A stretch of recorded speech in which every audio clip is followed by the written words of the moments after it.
ada fasilitas untuk stream ya?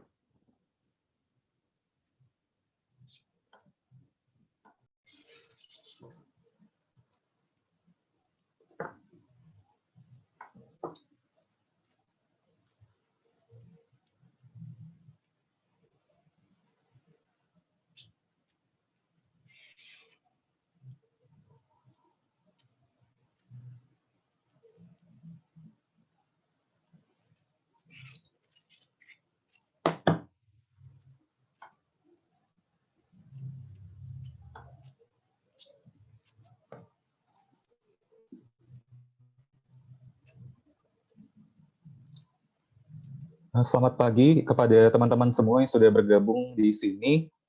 Semoga sehat-sehat selalu. Senang sekali bisa bertemu dengan teman-teman semua dalam acara info session dari program beasiswa kerjasama Kemenkominfo dan Stunet. Perkenalkan, saya Bagus Anugrah. Di sini berperan sebagai scholarship officer untuk beasiswa Stunet di Nuffic National Indonesia. Saya akan memandu diskusi selama 2 jam ke depan dengan tema Kominfo Stunet Joint Scholarship. Hari ini kita akan mendengar paparan dari Ibu Haryati selaku Sekretaris Balitbang SDM dari Kementerian Kominfo dan juga dari Ibu Indi Hardono selaku Scholarship Team Koordinator di Nuffic National Indonesia. Teman-teman mungkin penasaran kenapa tahun ini ada beasiswa yang unik ini yang merupakan kerjasama dari Kementerian Kominfo dan Stunet. Karena biasanya kan kita Stunet hanya ada beasiswa sendiri dan Kominfo juga punya beasiswa sendiri. Tapi tahun ini kita ada program gabungan. Sebenarnya program beasiswa Kominfo Stunet ini sendiri bukan pertama kalinya tahun ini, karena kita sempat juga berkolaborasi selama setahun ya, di tahun 2017 waktu itu.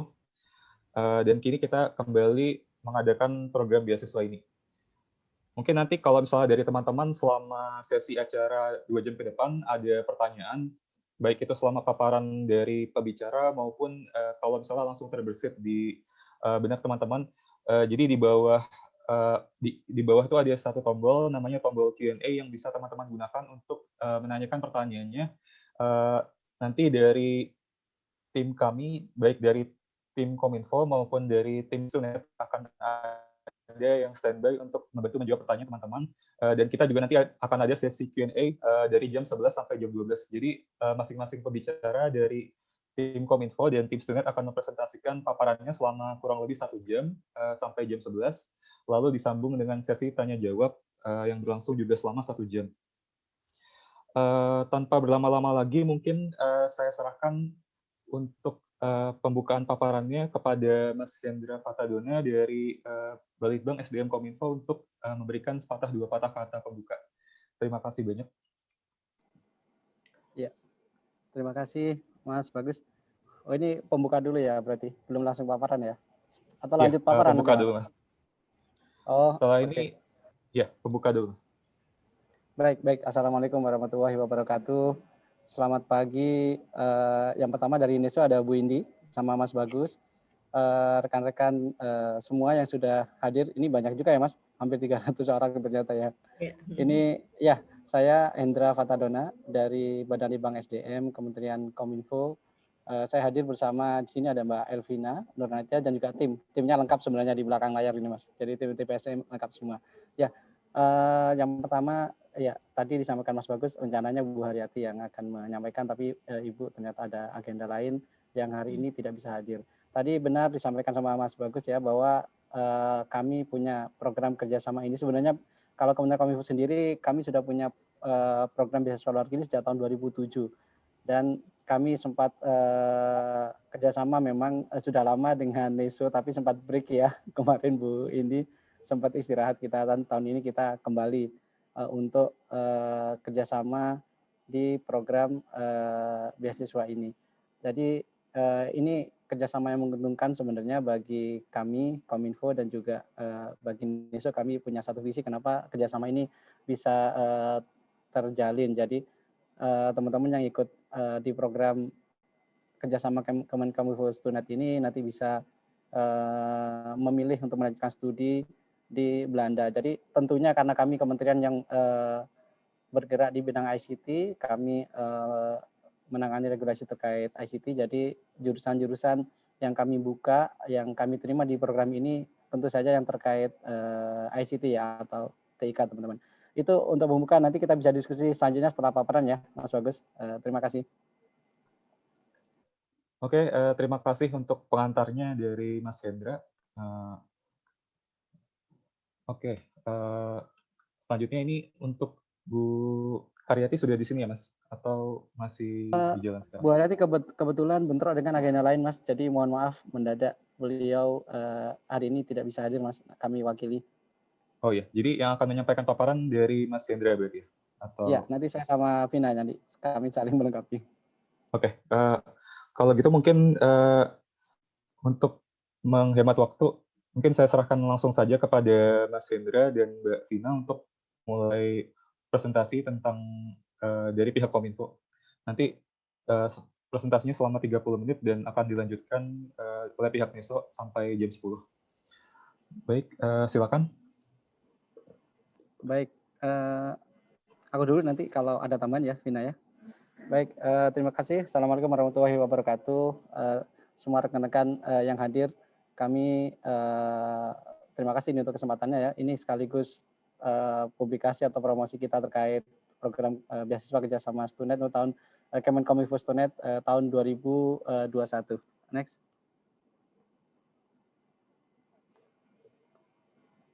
Next ya. Ya, jadi seperti kami sampaikan tadi di pembuka bahwa sebenarnya program beasiswa kerjasama Kominfo Stunet ini sudah terjalin sejak sebelumnya ya Mas, di periode sebelumnya kita sudah pernah, tapi kemarin sempat break sekitar 2 atau 3 tahun ya. Dan tahun 2001 alhamdulillah kita bisa bekerja sama lagi dengan NESO, Kominfo NESO untuk program studi S2 luar negeri khususnya di universitas yang ada di Belanda. Jadi nanti kami sama NESO ada berbagi peran sebenarnya. Jadi ini sama-sama menguntungkan. Jadi kami sharing cost, ada biaya-biaya yang kami tanggung, ada juga NESO yang tanggung nanti untuk keperluan beasiswa teman-teman yang lulus nanti di seleksi program beasiswa ini. Selanjutnya. Ya, untuk bidang studi, jadi karena kami tadi kami kementerian yang bergerak di bidang TIK, jadi tentu program studi yang kami tawarkan atau yang kami buka untuk program beasiswa ini ada yang berhubungan dengan TIK. Jadi bidang studi terkait ekonomi digital, kemudian hukum dan teknologi, dan juga keamanan informasi yang ada di Belanda tentunya. Next. Selanjutnya.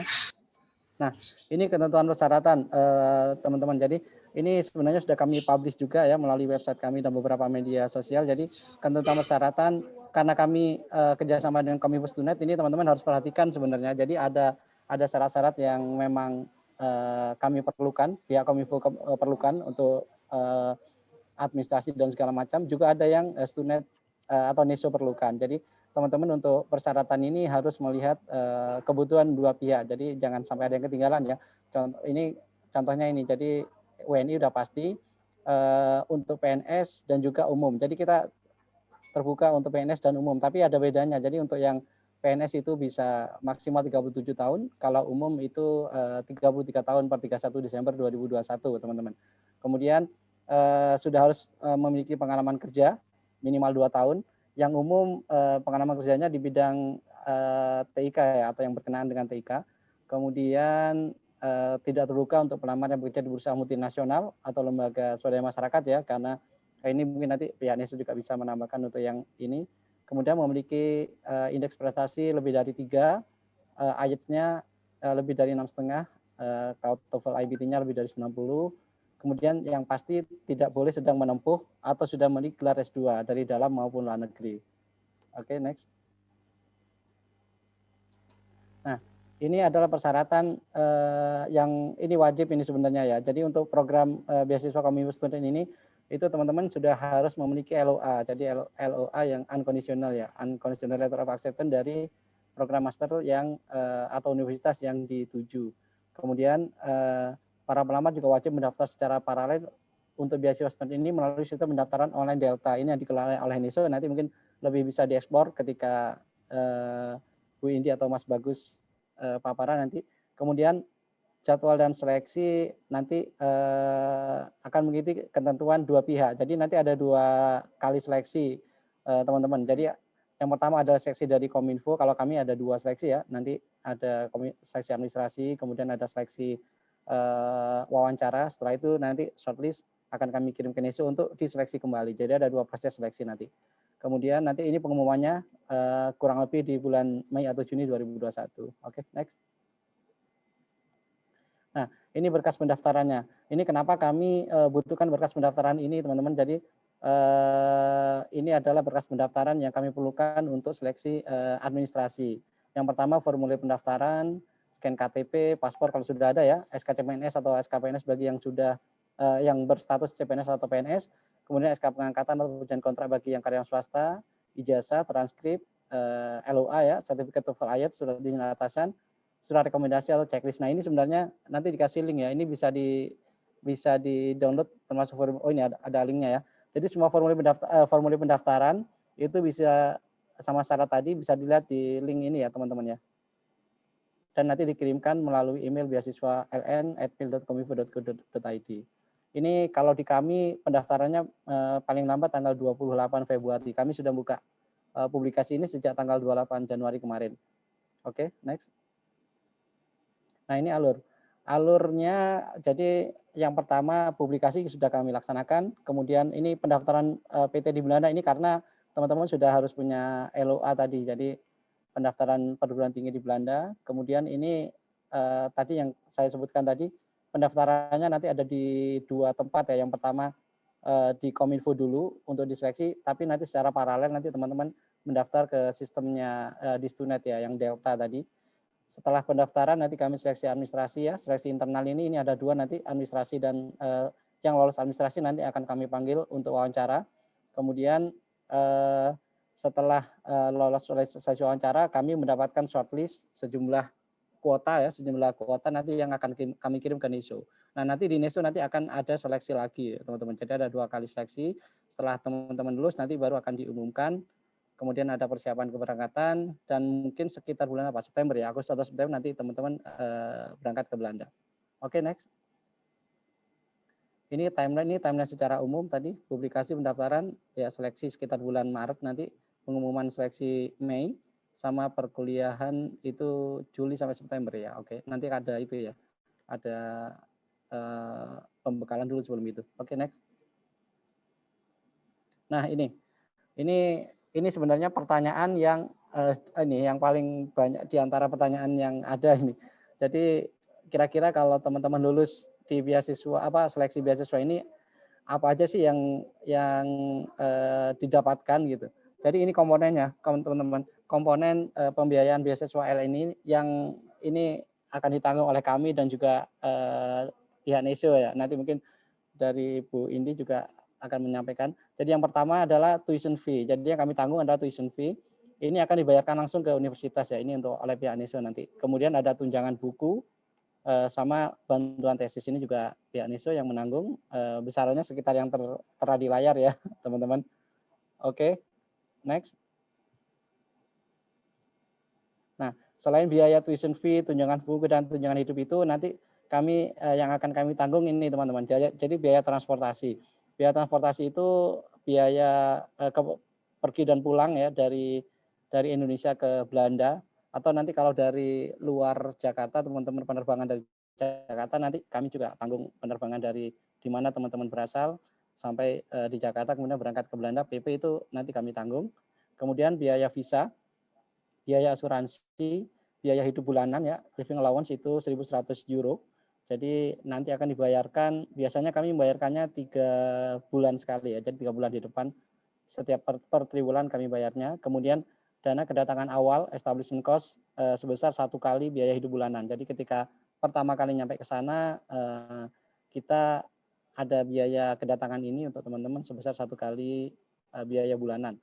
Kemudian ini biaya pelatihan bahasa dan akulturasi budaya Belanda. Ini masih persiapan ketika pembekalan. Jadi kami juga tanggung biaya persiapannya. Kemudian tunjangan keluarga. Nah, ini kami dari Kominfo menyediakan ini teman-teman. Jadi kalau bagi teman-teman yang sudah punya keluarga, nanti mungkin nggak perlu khawatir meninggalkan keluarga terlalu lama kalau mau itu ya, kalau mau dibawa.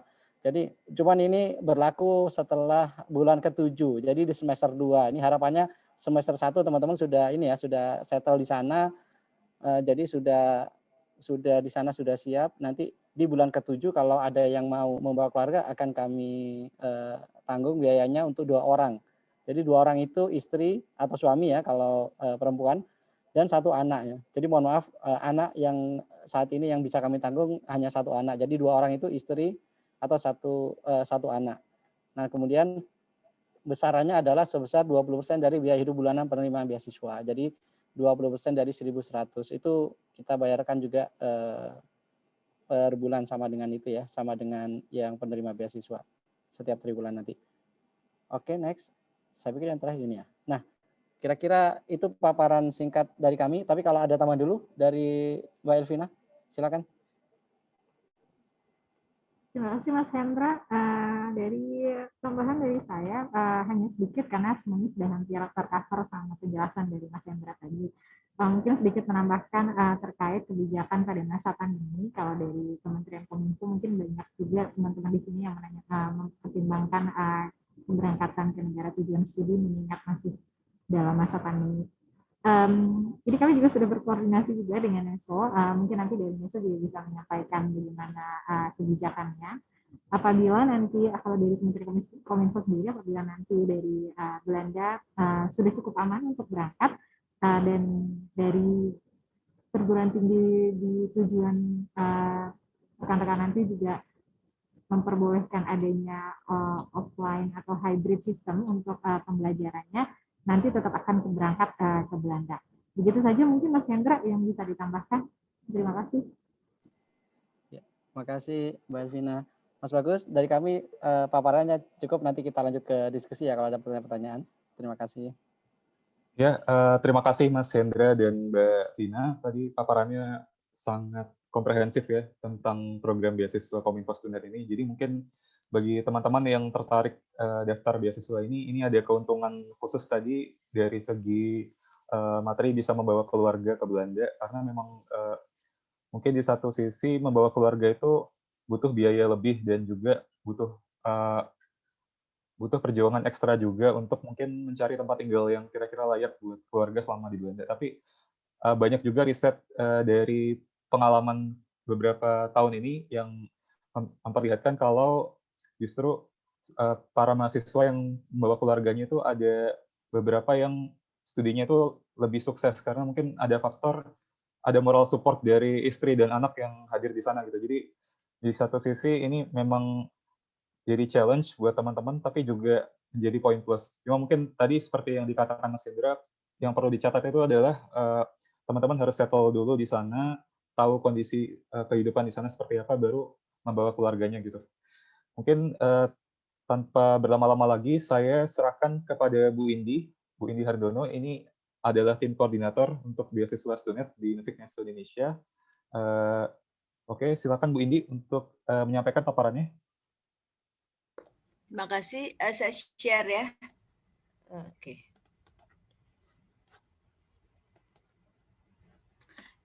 Ya, bisa lihat ya. Oke. Selamat pagi. Assalamualaikum warahmatullahi wabarakatuh. Salam sejahtera untuk kita semua. Mas Hendra, Mbak Elvina, teman-teman dari Kominfo yang saya cintai, terima kasih atas kesempatannya. Ini kita bersyukur banget akhirnya kita bisa meluncur lagi ya program kerjasama yang sebenarnya sudah lama kita rintis dan juga sudah menghasilkan alumni-alumni yang keren-keren gitu ya. Jadi Kominfo Stunet ini saya pikir merupakan satu ceruk sendiri yang menarik karena bidang studinya juga menarik ya, khusus dan terus tentunya pilihan universitas di Belandanya juga sedikit banyak khusus gitu. Jadi tidak semua universitas punya bidang studi yang terkait dengan bidang studi yang kita sepakati antara Kominfo dan Stunet. Ya. Jadi mungkin paparan saya akan lebih kepada kenapa sekolah di Belanda gitu ya. Apa sih keistimewaan sekolah di Belanda? Terus kemudian kenapa kita belajar ICT di Belanda gitu ya. Oke. Sebentar.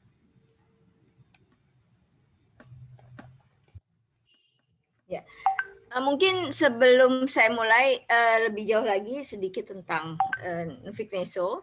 Nufik Neso adalah kantor pusat kami. Nufik adalah sebuah organisasi non-profit yang dibiayai oleh Dutch government.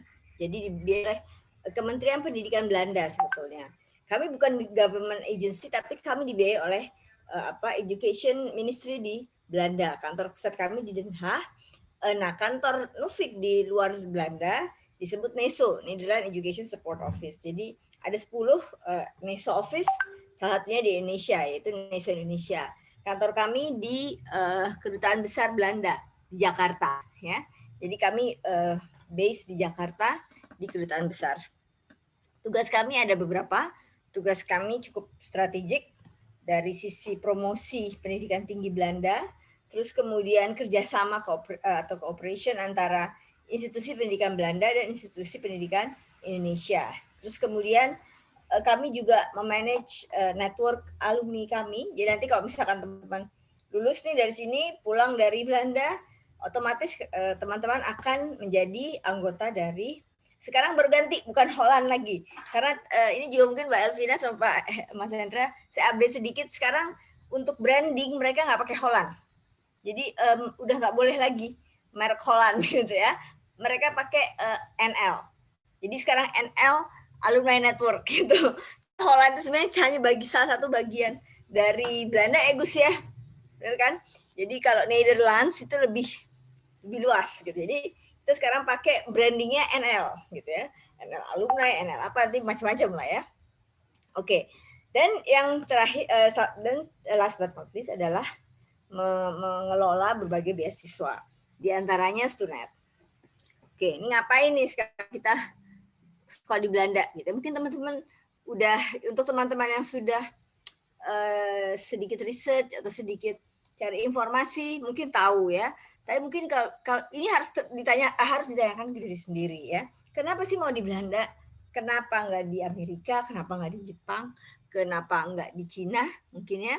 Nah, mungkin kita tahu Belanda, kita pikir kita tahu Belanda, tapi mungkin sebenarnya yang kita ketahui tentang Belanda bukan dalam konteks pendidikan tinggi, bukan dalam konteks research, gitu ya, bukan dalam konteks education.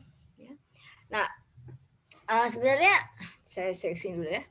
Ya, secara kultur ya dan demografi Belanda itu cukup menarik ya. Belanda itu negara kecil banget, cuma segede Jawa Barat, gitu ya. Penduduknya juga cuma 19 juta, tapi mereka terus kemudian punya berbagai banyak disadvantages dari sisi alamnya, mereka nggak punya apa-apa dari sisi kekayaan alam, terus kemudian di bawah permukaan laut gitu ya, jadi banyak sekali disadvantages-nya. Tapi hal-hal itulah yang membuat bangsa Belanda menjadi bangsa yang tough ya, yang bahkan istilah kami resilient ya. Tingkat resiliensi orang Belanda itu mungkin termasuk yang paling tinggi di dunia. Gitu ya. Bayangin dia harus mikirin nih gimana caranya setiap hari supaya mereka nggak kebanjiran, kasarnya gitu kan, di bawah permukaan laut gitu kan. Jadi mereka bicara laut loh, bukan bicara sungai kayak DKI ya. Itu mereka bicara tentang laut utara yang harus dibendung gitu. Jadi ini memang setiap hari dan quote unquote ya, mereka harus berinovasi. Jadi cara mereka berpikir dan sebagainya itu harus kritikal. Jadi nggak boleh puas dengan apa yang ada yang sekarang, karena kalau nggak nanti tenggelam besok ya. Oke. Nah ini dari sisi international, Belanda itu termasuk negara yang penduduknya sangat baik dalam berbahasa Inggris. Jadi tertinggi malah ya. Jadi tidak ada masalah untuk studi terutama. Jadi kultur internasionalnya sangat bagus. Kemudian juga English proficiency-nya dari sisi dosen udah pasti. Terus kemudian masyarakatnya juga, jadi bahkan sampai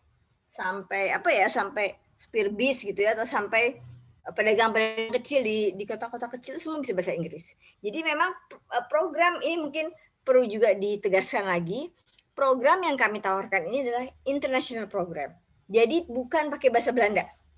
Ya, jadi nggak usah susah cari sertifikat bahasa Belanda, tapi English proficiency score ya. Di dalam hal ini kita minta IELTS dan atau TOEFL, IBT TOEFL. Demikian juga pada saat nanti teman-teman mau mendaftar ke uni. Ya, jadi university juga nggak akan minta Dutch proficiency score, tapi English. Ya. Nah, ini juga berkaitan dengan ini. Jadi banyak sekali program-program internasional yang dideliver dalam bahasa Inggris ditawarkan oleh universitas-universitas di Belanda. Bahkan kita bisa klaim bahwa Belanda adalah non-English speaking country yang menawarkan program studi dalam bahasa Inggris yang paling banyak. Jadi misalnya dibandingkan dengan Prancis, dengan Jepang, dengan Italia gitu, mereka tetap yang paling banyak. Nah, terus kemudian faktor lainnya adalah ini tadi yang saya sebutkan, international students. 1 dari 8 student di Belanda adalah international students. Jadi bisa dibayangkan bahwa ini adalah suatu advantage ya jika kita belajar di sana, bahwa kita akan sangat terekspos, bukan cuma belajar di kelas tapi belajar dari student yang lain gitu. Jadi dinamika internasional itu beda banget. Ya, jadi gimana cara kita berkomunikasi dengan orang India, orang Cina, orang Afrika Selatan, orang Jerman dalam satu grup gitu ya, itu adalah satu multicultural skills sebetulnya ya. Itu sangat amat kentara di dalam Dutch academic culture seperti itu. Oke, nah ini juga satu faktor yang mendukung hal-hal yang tadi saya sampaikan. Jadi di Belanda itu number of nationalities-nya lebih dari 160. Jadi negara kecil tapi diverse ya, diverse. Nah, ini dari sisi quality ya. Sekarang quality universitas di Belanda gimana? Jadi di Belanda itu ada 2 tipe universitas ya. Satu research university ya, dan yang kedua adalah University of Applied Science. Research university itu gampangannya dia bisa sampai S3. Ya. Kalau kita tuh di sini kayak UI, ITB, UGM tuh research university, ya. Dan sementara yang Applied Science University itu hanya bisa sampai S2, ya. Bedanya lagi apa? Dia tentunya secara definisi beda ya. Kalau yang pertama lebih memang ke arah research and science basis ya, pendidikan yang lebih berbasis research and science. Sedangkan yang di Applied Science University itu memang diperuntukkan untuk ilmu yang lebih terapan gitu ya. Jadi ini mesti dilihat juga, kadang ada satu bidang studi yang sama gitu ya, tapi ada di dua tipe perguruan tinggi ini gitu ya. Itu mesti dilihat. Teman-teman arahnya mau mesti dilihat silabusnya gitu ya. Kalau yang di research university kira-kira untuk program studi yang mirip lah ya, itu seperti apa, sebenarnya yang di applied science seperti apa. Karena itu nanti akan bisa membantu teman-teman menentukan saya sebenarnya cocoknya di mana, kebutuhan saya apa, misalnya untuk pekerjaan gitu ya. Jadi itu. Nah, dari sisi ranking itu biasanya research university ya, yang badan-badan internasional yang melakukan ranking universitas di seluruh dunia itu biasanya lebih kepada research university. Belanda cuman ada 14 research university, nggak banyak ya, karena negara juga kecil. Research university Belanda cuma ada 14 dan yang apply ada 36. Nah, dari 14 research university itu 12 diantaranya masuk top tier university. Ini berdasarkan World Times Higher Education World University Ranking. Ya. Jadi all in all secara umum kalau kita bisa klaim ya bahwa pendidikan tinggi Belanda itu ya world class quality. Oke, nah ini tadi ya research university bisa sampai PhD, tapi kalau applied science hanya bisa sampai master. Ya. Ya, excellent education and research. Nah, ini mulai mengarah ya. Kenapa kita belajar ICT related lah ya, ICT related ke Belanda. Ya, apa sih ini? Mungkin kalau hukum gitu mungkin orang-orang udah langsung bisa associated langsung directly associated ke Belanda. Nah, sebenarnya banyak hal ya yang bisa mendukung ini, gitu, mendukung reasoning kenapa Belanda menjadi destinasi studi yang menarik untuk belajar tentang bidang-bidang studi yang related dengan ICT. Ini ada beberapa fakta ya yang bisa kami tampilkan sebagai reference lah ya. Jadi Belanda itu number one most connected country in the world ya. Ini terus kemudian second place in highest quality broadband network ya. Fourth largest exporter of IT services ya. Terus kemudian apa lagi? World largest internet exchange ya. IT professionals tuh ada segitu. Padahal penduduknya mungkin cuma 16 juta ya. Jadi ini cukup impresif menurut saya. Jadi dan juga bisa dijadikan salah satu basis ya untuk atau salah satu alasan kenapa Belanda menjadi destinasi studi yang menarik untuk bidang studi ini. Ya. Oke ya, jadi itu tentang Belanda. It's your choice gitu ya, masih mau ke Belanda apa enggak gitu ya. Yang jelas kultur akademik di Belanda sangat berbeda dengan di kita, karena di sana memang mereka sangat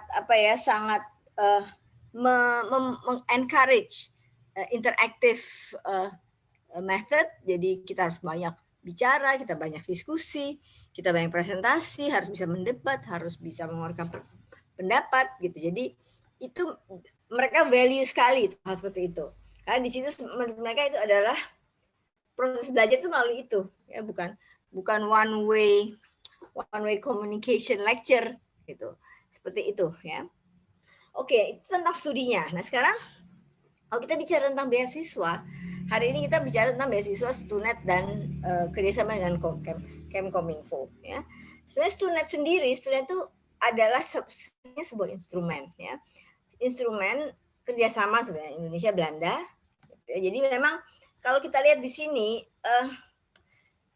posisi Indonesia di mata Belanda dan posisi Belanda di mata Indonesia itu bisa kita lihat, kita amati dari apa yang terjadi belakangan ini. Ya, misalkan tahun lalu seminggu sebelum kita lockdown, PSBB, ya, sebelum kita work from home, saya ingat banget itu tanggal 15 Maret kalau nggak salah. Tanggal 10 Maret seminggu sebelumnya Raja Belanda ke Indonesia ya dengan Ratu Maxima. Terus kemudian di sebelah kanan ini ada Mark Rutte tanggal Oktober 2019 dia juga ke sini, dan Mark Rutte ini sepanjang karirnya selama 10 tahun itu sudah 3 kali ke Indonesia. Ya. Ini menunjukkan apa? Ini menunjukkan satu faktor strategis gitu ya. Strategic importance of Indonesia di mata Belanda itu sangat tinggi, sehingga mereka menganggap perlu gitu ya. Jadi dari sisi trade terutama. Jadi dari sisi trade, ujung-ujungnya Belanda itu trade, udahlah trade relations ya. Jadi mereka sebenarnya untuk terus memfoster trade relation antara Indonesia dan Belanda. Unsur strategisnya banyak, Indonesia di ASEAN dan sebagainya, pertimbangan mereka ya. Nah, sehingga mereka merasa perlu bahwa salah satu alat atau instrumen untuk mempromot bilateral relation ini adalah melalui pendidikan, dan salah satu instrumennya adalah Stunet. Jadi Stunet ini bilateral hanya untuk orang Indonesia ya. Karena mereka juga punya multilateral. Seperti Orange Knowledge Program itu bukan cuma Indonesia yang menerima, tapi ada dari India, dari macam-macam, dari Afrika. Tapi kalau Stunet cuma Indonesia. Ya. Ini penting ya kalian ketahui, karena nanti kalian harus merelate tujuan si beasiswa ini dengan tujuan kalian sekolah gitu ya. Karena beasiswa itu kan bukan cuma what's in it for me, tapi what's in it for the training for the beasiswa provider gitu ya. What's in it, nah ini lebih susah lagi, what's in it for Kominfo gitu ya. Ini harus benar-benar bisa teraddress di motivation kalian. Jadi bukan cuma buat kalian, buat kita apa gitu. Nah, ini dari sisi Belanda konteksnya kira-kira seperti ini. Nanti tinggal kalian relate, nah itu gimana. Ya. Jadi student is partnership instrument dari Better Cooperation. Nah, tadi sudah disampaikan oleh Pak Hendra tentang requirement dari sisi Kemkominfo ya. Karena memang tahap pertama itu nanti di Kemkominfo, benar ya? Benar ya? Ya. Nah, jadi sebenarnya beasiswa gini nih, beasiswa Kominfo Stunet ini dari sisi benefit terus terang lebih bagus dari beasiswa Stunet yang reguler ya. Tadi Pak Hendra sudah sampaikan apa aja tuh ya benefitnya. Wah, saya juga mau tuh ya, benar-benar sampai keluarga support. Tapi the consequence ya prosesnya juga lebih panjang, ya kan? Ada requirement yang lebih yang harus dipenuhi. Jadi kalau misalnya reguler itu cuma dua requirement. Satu requirement dari universitas untuk mendapatkan LOA. Karena itu penting ya, LOA itu pintu masuknya. Terus kemudian kedua requirement yang disyaratkan oleh pihak Stunet, pemberi beasiswa. Ya kan? Nah sekarang kalau yang dalam konteks kerjasama ini ada 3. Satu pihak universitas untuk dapat LOA, kedua pihak Kemkominfo, ketiga pihak Stunet. Ya. Nah ini harus dipelajari nih ya requirement-nya. Jadi jadi masuknya setelah dapat LOA baru ke Kominfo ya. Setelah itu nanti dilihat di situ oleh Kominfo. Kominfo akan melakukan satu seleksi internal, kemudian di semacam shortlist gitu ya. Kemudian akan diberikan kepada kami untuk final selection. Seperti itu kira-kira ya. Nah ini Student Priority Areas, Kominfo Student Priority Areas, ini sama ya dengan yang tadi disampaikan oleh Pak Hendra. Ini harus sama ya, kalau nggak sama daftar universitas bisa beda ya. Deadline submission to Kominfo 24 Februari, betul ya Mbak Elvina? Ya.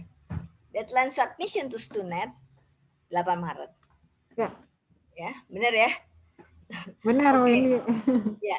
Kemudian ini nanti bagus akan menerangkan tentang cara mendaftar Stunet gitu. Karena mulai tahun ini agak sedikit beda. Kami punya sistem baru gitu ya, sistem baru yang didesain oleh Nufik yang kami harus comply sehingga semua applicant Stunet harus masuk melalui sistem ini, platform ini gitu ya. Delta namanya ya. Jadi nanti bagus. Oke. Saya rasa saya sudah sampaikan jadi apa yang harus di-prepare. Pertama universitas application, kemudian scholarship. Jadi harus dibedakan ya. Yang paling penting itu yang di titik awal ini universitas, kamu harus punya sekolah gitu. Jadi kalau scholarship itu kan cuma fundingnya sebenarnya. Ya kan? Jadi yang paling penting at the end of the day kamu harus punya sekolah. Nah, kalau Stunet memang dan juga kerjasama ini dari awal kami sudah bilang bahwa kami minta fully admitted, jadi unconditional. Jadi urusan akademik itu kami serahkan kepada pihak universitas untuk menyeleksi dan memilih, gitu ya, untuk memberikan LOA. Nah nanti setelah itu baru urusan kami, gitu. Ya. Ya ini what should I prepare motivation? Ini saya pikir ini standar ya. Nanti ada semua bisa dilihat di website Stunet Neso ya. Nah, ini ya timeline yang tadi disampaikan dalam bentuk proses. Ya, saya rasa saya di sini nanti saya bisa bantu untuk menjawab beberapa pertanyaan. Saya serahkan ke Bagus untuk menerangkan tentang teknis pendaftaran Stunet melalui Delta. Terima kasih. Ya, terima kasih Bu Indi untuk paparannya tadi. Teman-teman mungkin sudah dapat gambaran why-nya kenapa harus studi di Belanda ya, karena memang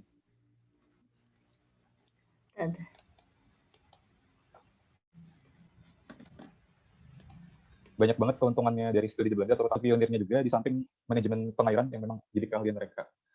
Oke, Bu, saya izin share screen ya, mungkin. dari laptop saya.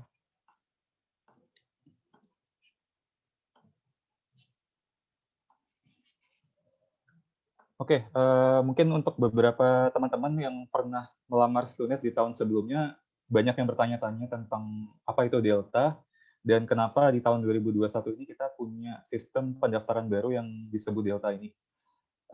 Jadi mungkin sedikit latar belakang, di Eropa itu ada suatu undang-undang dari Uni Eropa yang namanya GDPR, atau General Data Protection Regulations, yang mana GDPR ini bertujuan untuk melindungi data pribadi dari orang-orang yang baik secara langsung maupun tidak langsung berkaitan dengan instansi yang bertempat di Uni Eropa.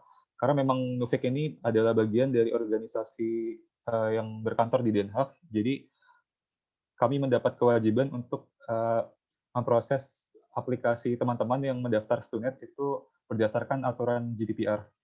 Jadi di website Nuffic Neso ini kebetulan kami sudah menyiapkan satu tab tersendiri di sini, yang mana tab panduan pendaftaran beasiswa Stunet Master 2021 ini menjelaskan secara terperinci tentang proses pendaftaran Stunet melalui platform Delta, yang mungkin memang perlu penyesuaian terutama dari teman-teman yang baru mendaftar maupun yang sudah pernah mendaftar sebelumnya.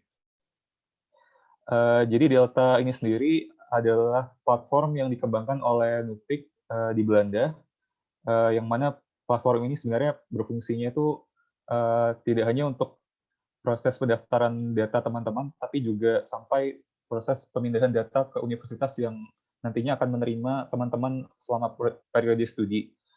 Jadi memang kalau teman-teman membuka laman Delta di bagian paling atas ini ada bagian yang menerangkan tentang privacy statement. Jadi di bagian ini teman-teman bisa melihat secara terperinci bagaimana data pribadi teman-teman diproses dan bagaimana disimpannya, berapa lama, dan siapa saja yang memiliki akses. Jadi nanti teman-teman yang tertarik untuk mendaftar Stunet bisa mengecek tautan berikut bit.ly Stunet strip application strip 2021.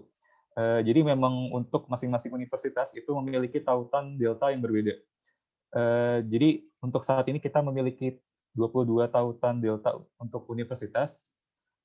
Kalau teman-teman lihat di sini ada misalnya untuk Breda University of Applied Sciences, di sini kelihatan informasinya kalau tautan ini spesifik untuk Breda, dan juga ada program studi yang termasuk di dalamnya. Jadi kalau misalnya teman-teman nanti mungkin di tengah-tengah proses pendaftaran bertanya-tanya kenapa universitasnya masih belum ada di daftar, atau program studi yang diinginkan belum ada, itu teman-teman bisa langsung berkontak ke tim Stunet. Nanti informasi untuk email yang bisa dituju untuk berkontak akan kami sampaikan di akhir. Lalu untuk mendaftar di platform Delta ini, teman-teman harus mendaftar secara langsung. Jadi memang sistem online Delta ini tidak mengizinkan teman-teman untuk menyimpan data sementara. Karena itu di tautan sebelumnya yang tadi saya share di atas itu tersedia semacam form dummy yang teman-teman bisa unduh dan kira-kira cermati informasi apa saja yang perlu dimasukkan di platform Delta dan kira-kira butuh berapa lama untuk menyiapkannya. Dan proses pendaftaran di Delta ini ada deadline-nya, yaitu tanggal 8 Maret 2021 pukul 17 waktu Eropa Tengah. Jadi kalau di Jakarta mungkin sekitar jam 11 malam. Jadi teman-teman punya waktu sampai tanggal 8 Maret di akhir hari. Namun kami menyarankan untuk teman-teman tidak deadlineer dalam mendaftar, karena memang biasanya ketika dekat-dekat deadline itu akan lebih banyak pengakses website dan mungkin trafficnya akan lebih berat dan nanti bisa menyulitkan teman-teman kalau misalnya teman-teman deadlineer. Lalu untuk di platform Delta ini sendiri ada 5 jenis dokumen yang perlu diunggah. Jadi memang karena keterbatasan dari platform Delta ini, teman-teman harus menggabungkan beberapa dokumen menjadi satu. Seperti misalnya untuk bagian kedua ini disebutkan untuk transkrip ijazah, lalu sertifikat bahasa Inggris, baik itu IELTS ataupun TOEFL IBT, dan letter offer dari universitas itu harus dijadikan satu file tersendiri. Jadi teman-teman bisa menggunakan layanan seperti misalnya smallpdf.com untuk menggabungkan file PDF tersebut menjadi satu file, baru nanti bisa diunggah pada platform ini. Lalu apa saja yang jadi kriteria seleksi dari Stunet? Itu yang pertama kita mengutamakan excellence. Jadi kita melihat dari prestasi akademik teman-teman, baik itu yang dibuktikan melalui GPA ataupun dari kemampuan berbahasa Inggris teman-teman. Selain itu juga prestasi baik akademik maupun non-akademik juga sangat disarankan untuk diunggah pada platform Delta. Kalau teman-teman lihat tadi di bagian paling bawah, itu ada other supporting documents. Jadi di situ kita menyarankan bagi teman-teman yang punya pencapaian baik itu akademik maupun non-akademik ataupun publikasi ilmiah maupun publikasi non ilmiah di media massa itu bisa diikutkan dalam other supporting documents berikut. Selain itu juga kita melihat keterkaitan dengan bidang prioritas Stunet atau dalam kaitannya dengan beasiswa kerjasama Kominfo Stunet ini keterkaitan dengan 3 bidang prioritas tadi yang sudah dijelaskan di awal oleh Mas Hendra. Selain itu juga kita akan melihat dari pengalaman kerja dan relevansinya dengan bidang studi yang akan diambil nanti, dan juga tentunya plan ke depannya dari teman-teman untuk setelah selesai studi nanti, apakah nanti akan kembali ke institusi awal ataupun berkarya di tempat lain. Yang jelas kita akan melihat dengan cermat bagaimana plan ke depannya dari teman-teman. Dan kalau misalnya teman-teman ada yang bertanya-tanya tentang proses aplikasi Stunet ataupun butuh konfirmasi lebih lanjut tentang platform Delta, kami selalu tersedia dari hari Senin sampai Jumat jam 9 sampai 5 sore melalui 3 kanal berikut. Bisa melalui email di studentcontact@nesoindonesia.org.id, dari akun Facebook Beasiswa Stunet ataupun Instagram @beasiswastunet. Selain itu kami juga tersedia dari hari Senin sampai Kamis untuk konseling online yang bisa diakses di bit.ly/coceneso. Jadi dari hari Senin sampai Kamis akan ada konselor dari Univik Neso yang akan standby untuk membantu menjawab pertanyaan dari teman-teman. Untuk hari Senin dan Selasa kebetulan jadwalnya sore jam 3 sampai jam 5, lalu hari Rabu dan Kamis itu jam 10 sampai 12 siang. Oke, mungkin sekian dari saya. Ini kebetulan saya merangkap moderator sekaligus presenter. Ya, di sini sepertinya sudah cukup banyak pertanyaan dari teman-teman ya di kolom Q&A. Kalau saya lihat pertanyaannya juga banyak yang sudah terjawab. Tadi dibantu dijawab oleh Mbak Dian Astika dari Kominfo dan juga Mbak Meliani dan Mbak Kustin dari Univik Neso. Ini kebetulan ada beberapa pertanyaan yang mungkin lebih baik dijawab secara langsung. Saya akan coba bacakan beberapa ya untuk Mas Hendra, Mbak Vina, dan Bu Indi. Oke. Pertanyaan pertama.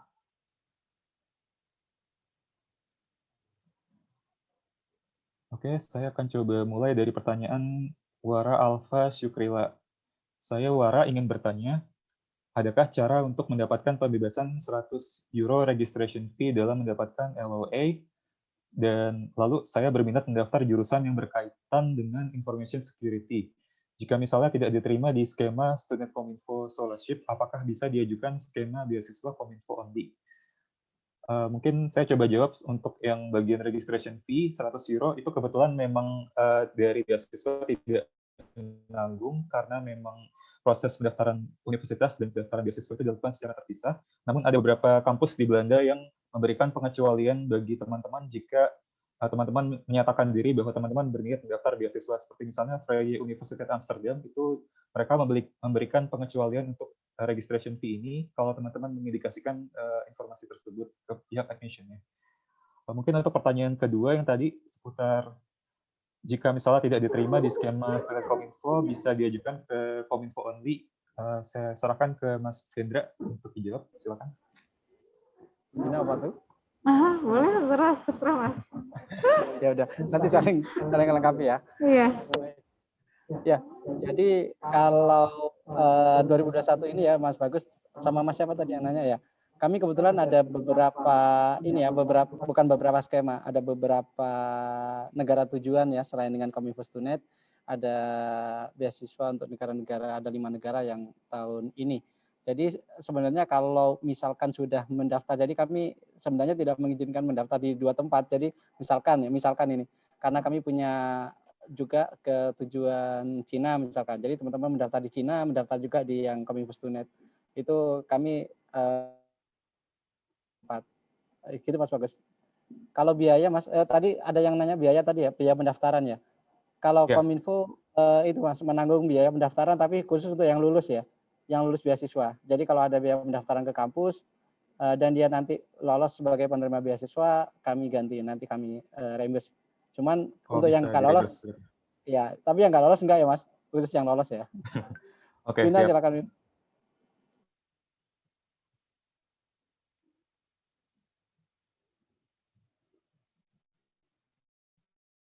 Mbak Vina, mungkin mau menambahkan dari Mbak Vina tadi seputar pertanyaan yang sebelumnya.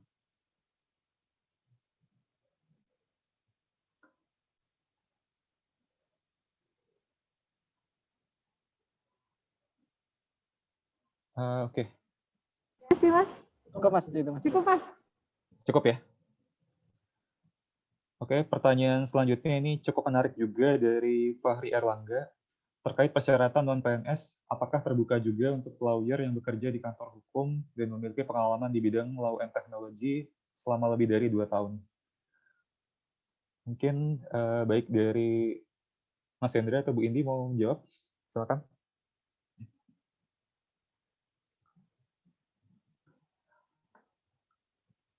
Mas Hendra dulu mungkin ya, karena kan masuknya lewat Kominfo dulu. Iya. Baik.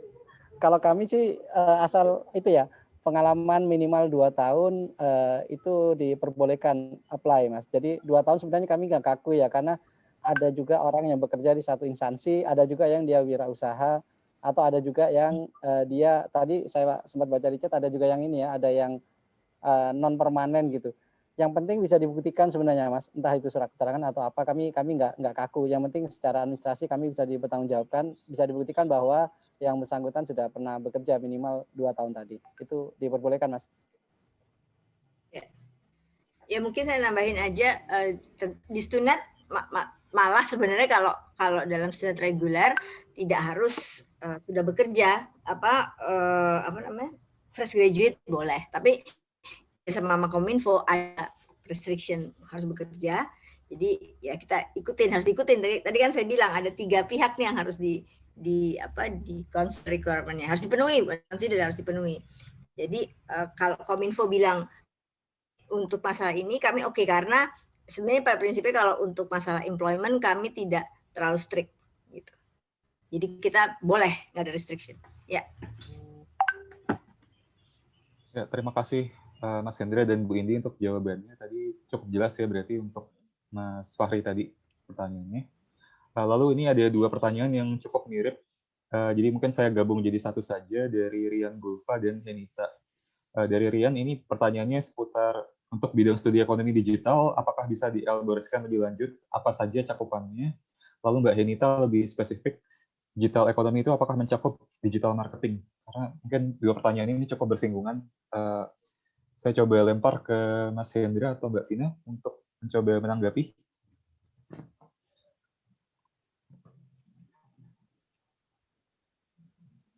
Terima kasih Mas Bagus. Mungkin ini dari Kominfo dulu ya. Nanti mungkin Bu Indi silahkan. Ya. Kalau misalnya mau menambahkan. Boleh. Jadi untuk digital economy related areas ini sebenarnya adalah salah satu payung besar yang mewadahi jurusan-jurusan lain yang tidak tercakup dari law and technology sama information security, karena 2 jurusan yang lain itu sangat spesifik. Jadi mungkin teman-teman yang dari jurusan hukum atau jurusan TI nggak bisa masuk ke situ ya. Nah, payung besar digital ekonomi ini kenapa dipilih? Karena ini merupakan isu yang sekarang ini jadi tren banget, dan ini cukup luas cakupannya, jadi bisa masuk ke dalam isu-isu kayak ekonomi, digital ekonomi itu sendiri, atau mungkin e-commerce juga bisa, atau mungkin hukum yang terkait digital ekonomi juga bisa, bahkan komunikasi juga bisa. Jadi tergantung bagaimana teman-teman Jadi tergantung mungkin bagaimana teman-teman bisa menjustifikasi jurusan yang teman-teman bisa ambil dengan kaitannya dengan digital ekonomi, dan mungkin juga bisa dijustifikasi dikaitkan juga bagaimana jurusan yang nanti teman-teman ambil di universitas yang mau dituju itu dengan kontribusi yang akan diberikan, misalnya kembalinya manfaat yang kalian bisa dapatkan ketika mau mengambil studi di bidang itu gitu. Jadi mungkin selain dari yang tadi saya sampaikan, bisa juga dilihat dari modul dari kurikulum yang ada di website masing-masing perguruan tinggi. Itu mungkin bisa jadi salah satu perhatian juga. Mungkin dari Bu Indi bisa menambahkan. Iya, saya rasa itu udah benar banget apa yang disampaikan oleh Mbak Elvina. Jadi sebenarnya makanya kita tidak membatasi basis kita bukan program studi, tapi area. Ya, tadi seperti Mbak Elvina sampaikan, umbrellanya sudah jelas tadi ya, digital economy. Nah, ini kan banyak nih apa cabang-cabangnya gitu. Itu tugas Anda untuk melihat sebenarnya relevansinya seberapa dari program studi yang ingin teman-teman ambil. Dan itu nanti harus dituangkan dalam sebuah proposal, dalam sebuah study objektif, dalam sebuah motivation statement yang menyatakan bahwa saya mau ambil ini karena tadi hubungannya, relevansinya dengan tujuan kami, tujuan Kominfo itu apa gitu. Jadi sebenarnya teman-teman yang harus mencari bidang studi apa nih sebenarnya yang kalau misalkan memang menurut teman-teman bidang studi digital marketing relevan, ya tolong dijelaskan gitu di mana relevansinya gitu. Jadi kita tidak membatasi dari sisi pilihan program studi ya, tapi areanya aja nih, areanya kita punya satu umbrella theme ya, ada tematik umbrella tematik area gitu. Itu aja Gus yang sebagai tambahan. Ya, jadi semoga jelas ya tadi untuk teman-teman yang bertanya tentang apa saja elaborasi dari digital ekonomi. Jadi jawabannya mungkin kalau misalnya ibaratnya berbicara itu teman-teman harus bersilat lidah. Ini kalau karena di sini teman-teman bikin motivation statement, berarti teman-teman harus pandai bersilat jari. Jadi bagaimana mencoba cocok logi, meyakinkan pemberi beasiswa tentang keterkaitan dari bidang yang mau teman-teman ambil ke bidang prioritasnya beasiswa Kominfo Student berikut. Oke, mungkin lanjut ke pertanyaan selanjutnya. Ini dari Trisno Panjaitan. Apakah perkuliahan akan online atau langsung di Belanda? Ini mungkin cukup relevan dengan banyak pertanyaan lainnya. Mungkin saya serahkan ke Bu Indi untuk membantu menjawab, Bu. Silakan. Ya, memang situasi sekarang ini memang sangat tidak favorable ya, kurang mendukung. Memang tapi kami cukup optimis karena batch yang tahun lalu yang 2020 itu kami tetap berangkat. Jadi pada saat itu, dan saya berharap untuk batch ini nanti pemerintah Belanda juga akan memberikan dan situasi yang mendukung yang memberikan izin untuk masuk ke Belanda. Jadi sekarang itu pada saat tahun 2020 yang pada saat batch yang tahun lalu berangkat, itu yang diberikan izin masuk ke Belanda itu hanya ada beberapa kategori. Nah, salah satunya adalah international student. Nah, jadi kok untuk yang ini ya, yang degree program, jadi kalau misalnya training itu nggak boleh ya. Bahkan kami pun misalkan untuk bisnis nggak boleh gitu. Jadi international student, terus kemudian misalkan yang ada punya pasangan di sana, punya istri atau suami orang Belanda gitu, itu boleh. Jadi ada kategorinya. Nah, jadi kami cukup optimis untuk tahun ini, mestinya kalau keadaannya cukup kondusif gitu ya, akan dikeluarkan izin ya, jadi untuk international student. Nah, yang kami dapatkan informasi di sana pada saat mereka sudah belajar di sana, memang metode perkuliahan hybrid istilahnya. Jadi biasanya yang big classes gitu ya, yang kelas-kelas besar itu masih dengan metode online. Nah, tapi kan S2 terutama di Belanda itu kan banyak sekali grup diskusi, terus kemudian kayak mentoring, tutorial gitu yang lebih jauh lebih kecil. Nah, itu mereka sudah mulai ada beberapa yang sudah pertemuan in person, face to face gitu, sehingga jadi mix ya gitu, sehingga saya sih cukup optimis kalau misalkan kita mulai September ya Gus ya, new academic year insya Allah dengan vaksin dan sebagainya, mudah-mudahan sudah jauh lebih kondusif. Tapi sementara ini kita tetap proceed ya dengan selection proses ini, dengan aplikasi proses ini kita tetap jalan gitu. Jadi sementara ini yang di Belanda di sana, yang sudah di Belanda, mereka tetap kuliah. Ya, mungkin itu jawabannya. Oke, terima kasih Bu Indi. Mungkin Mas Hendra mau menambahkan atau cukup? Cukup sih, sama sebenarnya. Kalau dari pihak Kominfo, kita mengikuti kebijakan kampus sama kebijakan pemerintah ya. Kalau misalkan ada larangan dari imigrasi, misalkan kita keluar atau masuk ke Belanda dan imigrasi Belanda, kita harus ngikutin itu ya, Bu. Betul. Kalau kampusnya sih sama, kalau distance learning ya kita ngikutin sesuai dengan yang kami publish. Makasih. Ya, makasih kami juga sama, kami bukan cuma mengikuti kebijakan dari pemerintah Belanda, juga pemerintah Indonesia, misalnya nggak boleh keluar ya. Itu juga nggak akan paksakan. Kita nggak bisa keluar ya. Iya, sama. Betul, betul. Oke, terima kasih Bu Indi dan Mas Hendra tadi jawabannya. Lalu mungkin pertanyaan berikutnya itu lebih ditujukan kepada pihak Kominfo. Ini cukup banyak yang bertanya tentang kuota yang diterima sampai akhir, kira-kira berapa orang, lalu apakah jatah dominannya itu lebih ke ASN dari Kominfo atau netral? Jadi apakah pegawai Kominfo lebih diutamakan atau pegawai luar pun yang baik swasta maupun PNS juga punya kesempatan yang sama? Silakan Mas Hendra.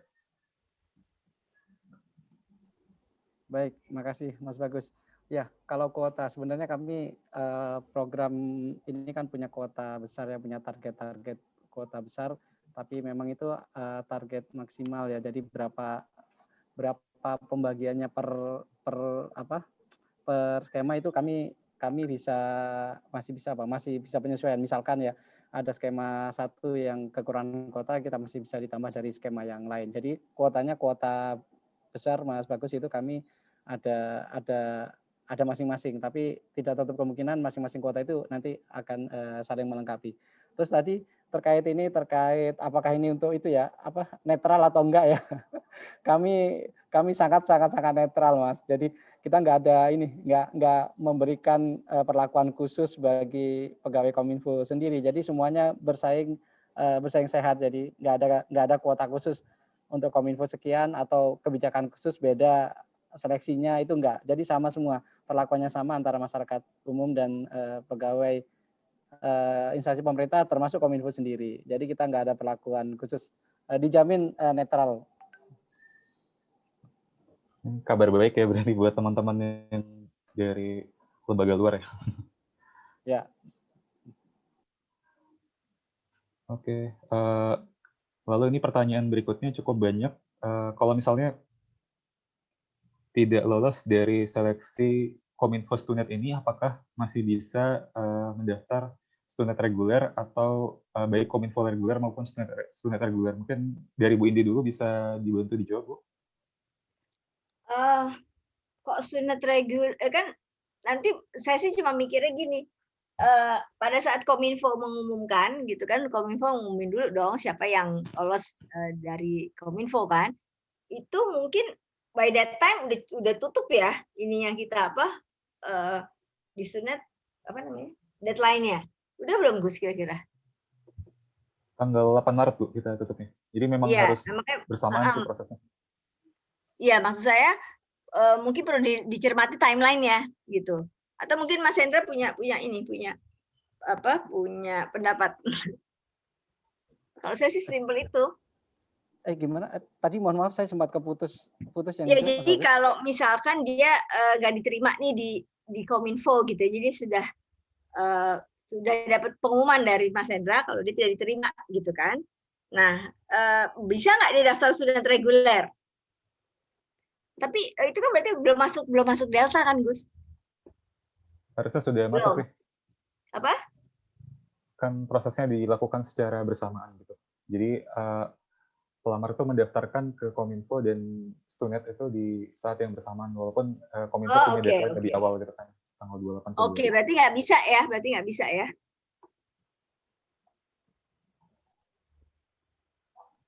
Berarti kalau misalnya dia sudah gagal, nggak bisa ikut reguler gitu kan? Ya, betul. Iya, oke. Ya, jelas berarti. Oke, terima kasih jawabannya Bu Indi dan Mas Hendra. Selanjutnya ini masih banyak pertanyaannya. Mungkin saya coba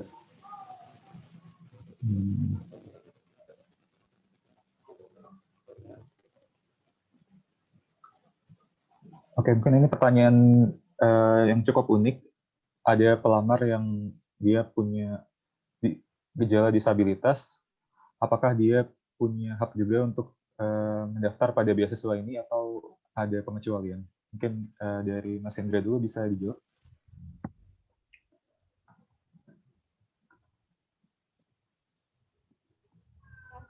Oh, baik, Mas Bagus. Disabilitas ya tadi ya, Mas ya?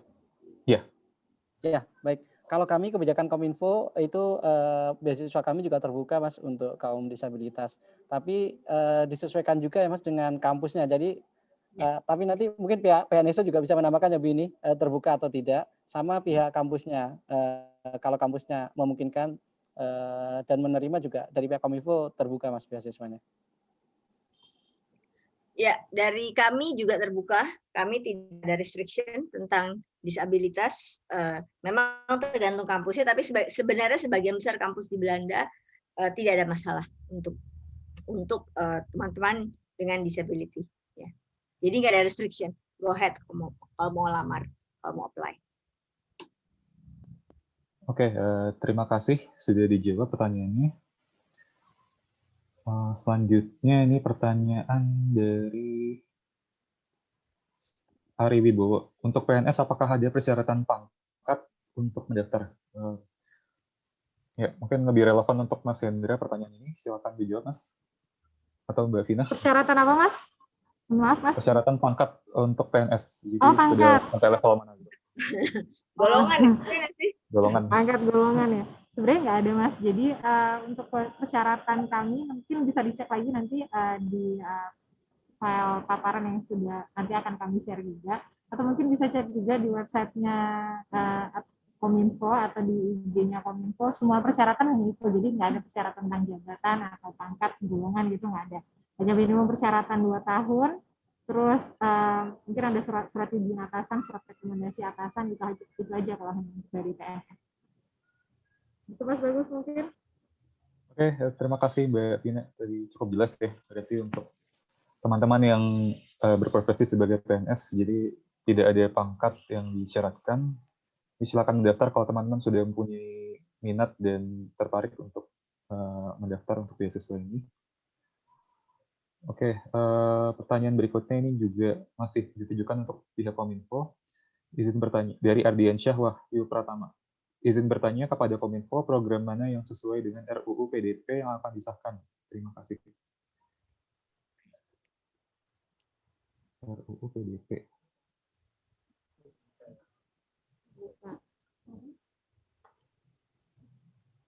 Mas Bagus. Iya, Mbak. Suaranya tadi terputus ya kayaknya. Program mana yang paling cocok dengan RUU PDP lalu apa, Mas? Yang akan disahkan. Oh, oke. Jadi sepertinya ini dia mikir strategis nih. Oh iya. Mungkin nanti bisa ditambahin Mas Hendra ya. Kalau dari kami sendiri mungkin yang lebih cocok untuk masalah RUU PDP dari segi hukum ya, loh yang teknologi mungkin lebih cocok. Tapi nanti tergantung juga ini apakah latar belakang pendidikan yang bersangkutan dari mana.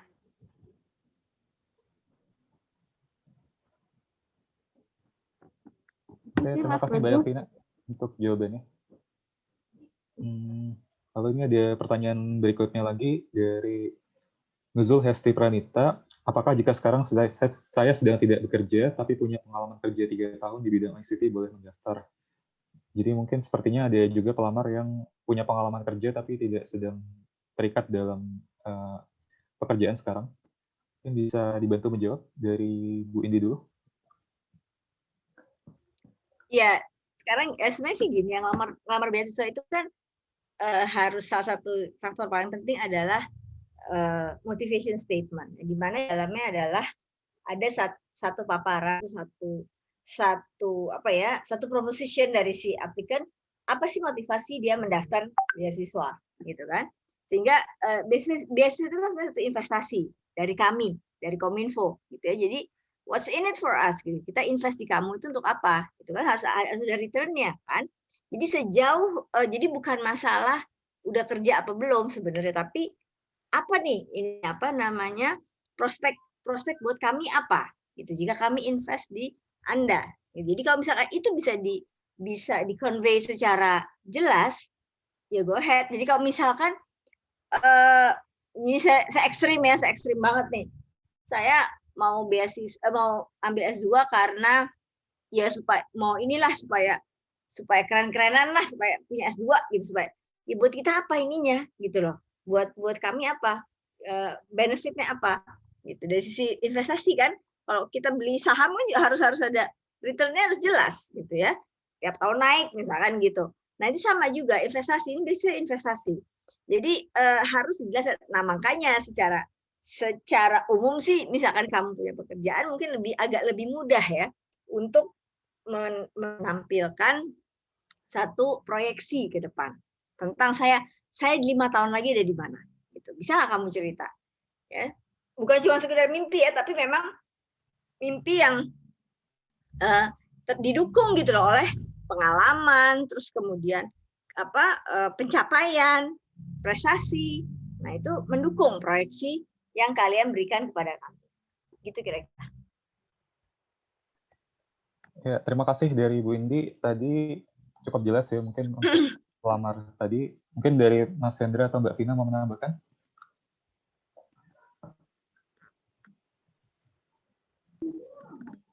Nambahin saja dari Bu Indi, betul sepakat sekali kami dari Kominfo juga dengan apa yang tadi disampaikan Bu Indi. Sebenarnya kalau misalnya dari persyaratan kerja memang masuk ya, jadi yang bersangkutan sudah pengalaman kerja 3 tahun, melebihi dari minimum persyaratan 2 tahun, tapi mungkin ketika justifikasi apa yang mungkin bisa yang bersangkutan berikan kontribusi ketika kembali, apa manfaatnya bagi yang bersangkutan, apa manfaatnya bagi pemberi beasiswa, dan mungkin apa kebermanfaatan ilmu itu sendiri setelah selesai pulang dari Belanda, itu yang perlu dijustifikasi.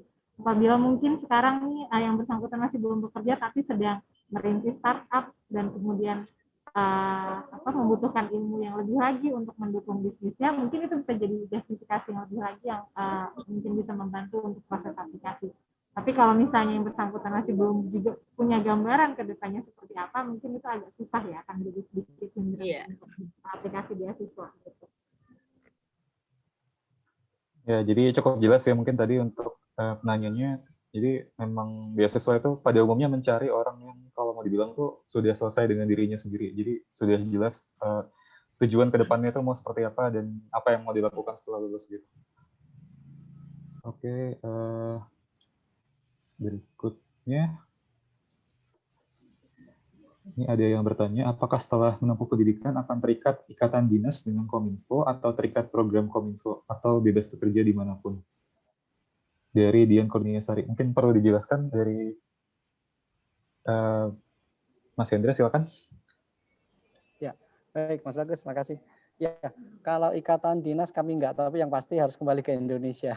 Jadi kami untuk seluruh peserta penerima beasiswa di Kominfo, kami ada semacam agreement ya Mas. Jadi yang salah satu poinnya itu harus kembali ke Indonesia. Nanti ketika di Indonesia kembali ke instansi yang lama, itu nggak apa-apa juga, atau kembali ke baru, atau malah jadi entrepreneurship seperti disampaikan Mbak Vina tadi, mau membangun startup atau apa, itu nggak ada ikatan dinas di Kominfo. Jadi nggak masalah Mas. Ya, jadi yang penting harus balik ke Indonesia kalau gitu ya Mas. Intinya. Betul. Udah hitam di atas putih. Oke, makasih Mas Hendra. Masih ada 29 pertanyaan yang belum dijawab. Banyak juga ya. Saya pilih dulu yang kira-kira bisa digabung-gabung gitu.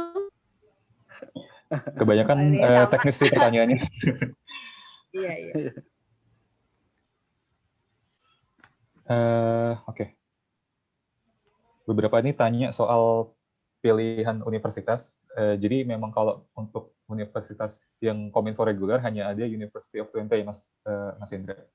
Tapi Iya, apakah benar, untuk Mas. yang Kominfo Student ini bisa lebih banyak pilihan universitasnya dibandingkan dengan Kominfo reguler? Mungkin bisa dijawab dari Mbak Tina, silakan. Ya, makasih Mas Bagus. Iya betul, kalau Kominfo reguler kami hanya kerjasama bilateral dengan Universitas UNT, tapi khusus dengan Kominfo Meso, ini kita benar-benar lebih luas cakupannya, jadi bisa kampus apa aja asalkan yang menjadi batasannya adalah jurusan yang tadi, 3 tadi, Digital Economy Related Areas, Information Security, sama lawan teknologi. Jadi bebas milih kampus manapun. Terima kasih Mbak Vina jawabannya. Jadi kabar baik untuk teman-teman yang berniat mendaftar beasiswa ini. Jadi cukup luas pilihan universitasnya, nggak hanya di University of Twente. Oke, berikutnya ini lebih ke arah teknis dari Eka Nursoliha. Jadi kebetulan kantornya sekarang sedang WFH karena pandemi dan mungkin banyak dokumen yang harus ditandatangani secara digital atau e-sign. Apakah hal tersebut diperbolehkan baik dari pihak Stunet ataupun Kominfo? Oke, dari Mbak Vina, silakan. Kalau dari Kominfo tidak masalah, Mas. Jadi kami juga masih sudah sering menggunakan TTE untuk dokumen-dokumen kami. Dan TTE juga sudah aku ya secara hukum untuk sebagai bukti. Jadi nggak masalah kalau dari kami. Mungkin dari Meso sendiri juga. Silakan Bu Indi. Kalau Kominfo nggak masalah, kami juga nggak masalah. Kita kompak ya. Oke.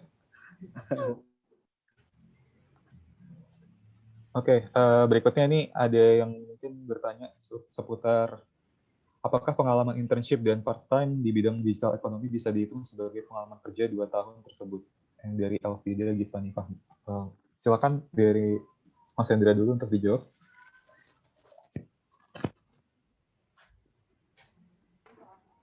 Itu internship part-time ya tadi Mas, bukan full-time ya? Part-time dan internship. Jadi kayaknya baru lulus nih orang. Iya. Kalau iya harusnya yang kalau kami Mas itu pengalaman kerja yang itu yang full time Mas, bukan part time. Misalkan ketika jadi mahasiswa dia sekaligus internship di perusahaan apa gitu ya. Bukan seperti itu. Jadi yang full time Mas, full time internship.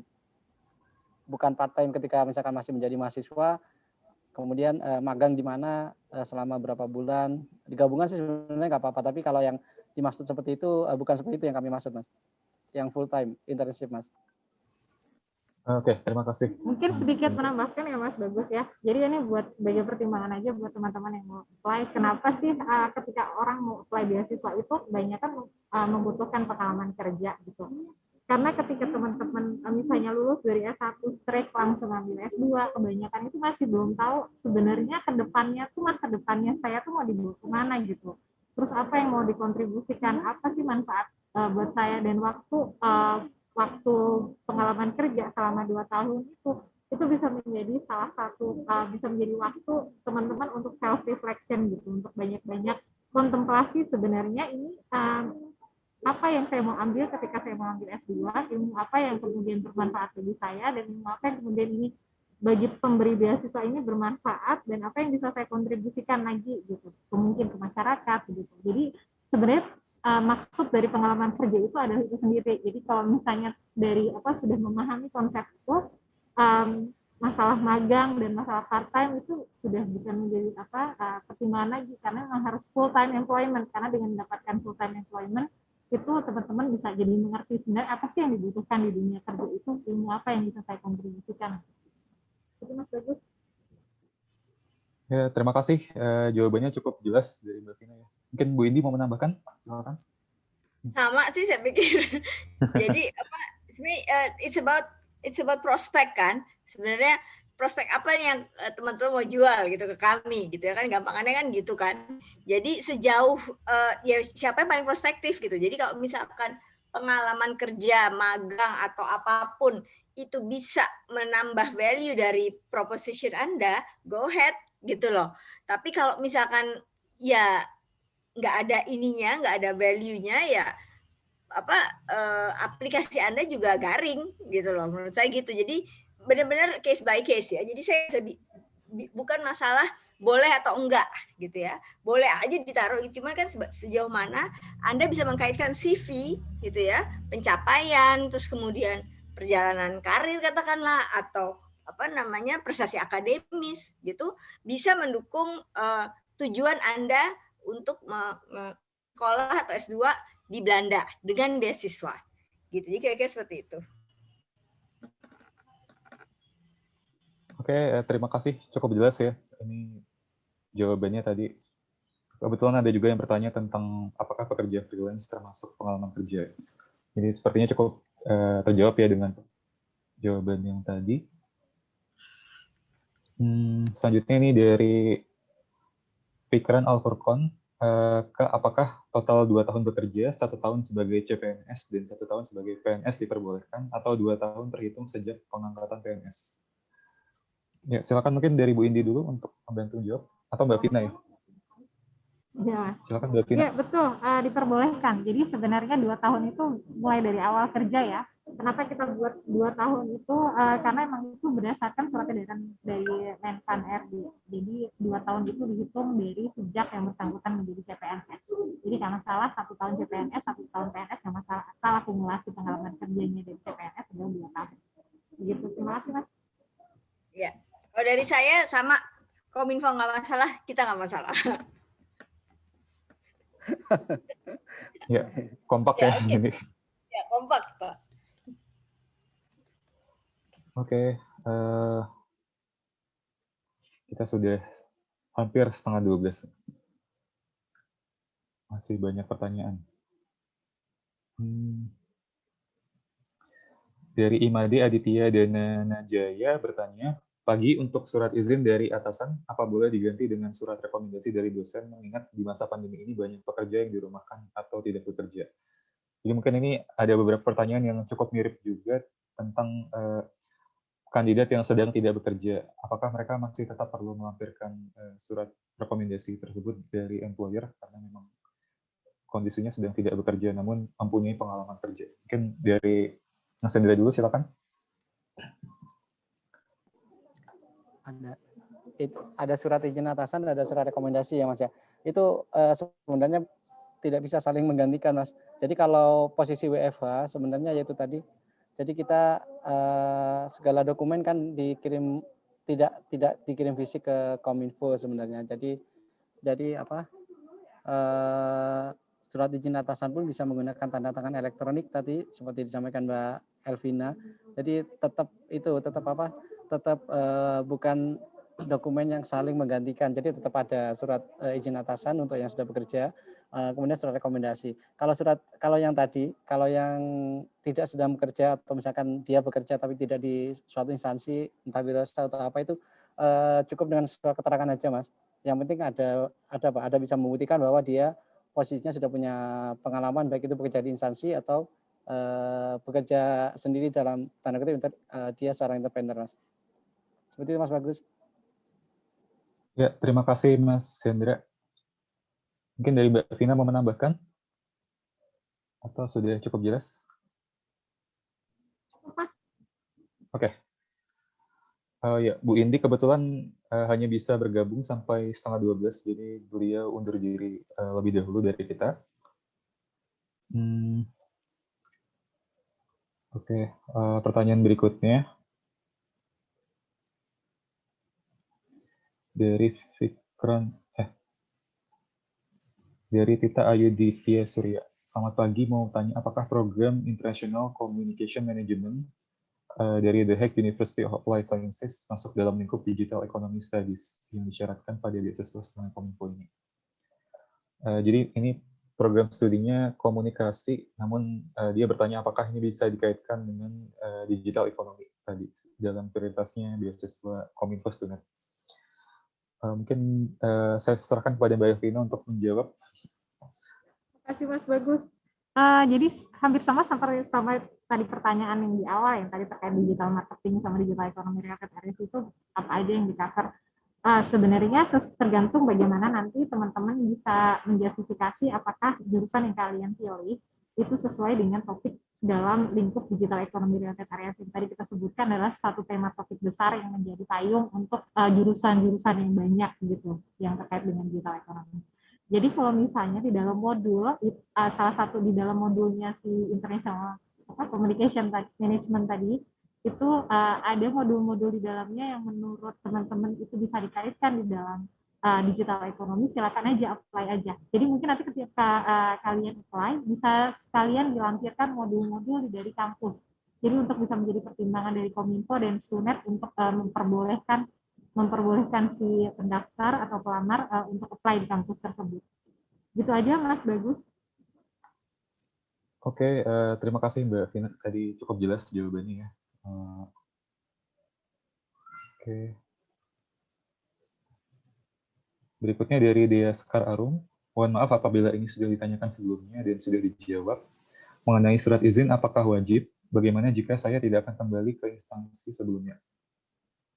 Pertanyaan lanjutan, salah satu bidang yang diperhitungkan adalah ekonomi digital. Apakah jurusan yang dimaksud hanya strik ekonomi saja atau jurusan yang lain? Ini yang kedua sepertinya sudah dijawab ya. Mungkin lebih ke arah tadi, apakah surat izin wajib dan bagaimana jika tidak kembali ke instansi sebelumnya? Silakan kepada Mas Hendra. Ya, oh ini surat izin lagi yang seperti tadi ya Mas. Iya, jadi surat izin atasan itu tetap diperlukan Mas, baik dari instansi swasta ataupun dari instansi pemerintah ya Mas. Jadi sebenarnya kita posisi nggak tahu ini, maksudnya teman-teman ketika selesai apply beasiswa ini mau kembali ke instansi atau enggak ya. Tapi kalau karena pengalaman yang dulu-dulu Mas, memang beragam sih setelah menerima kembali dari beasiswa kami, ada juga perusahaannya yang masih menerima sebagai pegawai atau dia kembali semacam cuti panjang gitu. Tapi ada juga yang memang memutuskan resign. Jadi ketika dia diterima itu dia resign. Tapi biasanya ketika memutuskan resign itu teman-teman itu setelah fix dinyatakan diterima sebagai pelamar beasiswa Mas. Tapi ketika enggak, dia pasti masih bekerja di instansinya. Makanya surat izin itu tetap kami mintakan baik itu dari teman-teman yang bekerja di instansi swasta maupun instansi pemerintah. Seperti itu Mas Bagus. Ya, terima kasih jawabannya Mas Hendra. Mas Bagus mungkin sekalian nambahin aja. Ya, silakan Mbak Vina. Dari yang disampaikan Mas Hendra, tadi memang surat izin atasan itu memang wajib ya. Dan untuk masalah apakah masing-masing dari perusahaan swasta itu memperbolehkan si pelamar itu tugas belajar ataupun harus resign ketika mengambil S2 itu mungkin kita tidak tahu itu karena itu permasalahan dari masing-masing perusahaan swasta. Tapi yang pasti surat izin atasan itu wajib dan itu juga menjadi salah satu poin wajib yang harus dilampirkan ketika misalnya nanti si pelamar diterima menjadi penerima beasiswa. Itu ketika kita mengurus surat keberangkatan yang izin ke sekretariat negara itu juga perlu dilampirkan surat izin dari atasan. Jadi itu hal yang harus ada gitu surat izin atasan. Terima kasih Mas. Ya, terima kasih tambahannya Mbak Vina. Jadi mungkin bagi teman-teman perlu diperhatikan juga persyaratan mana yang merupakan persyaratan wajib dan persyaratan mana yang merupakan persyaratan opsional yang bisa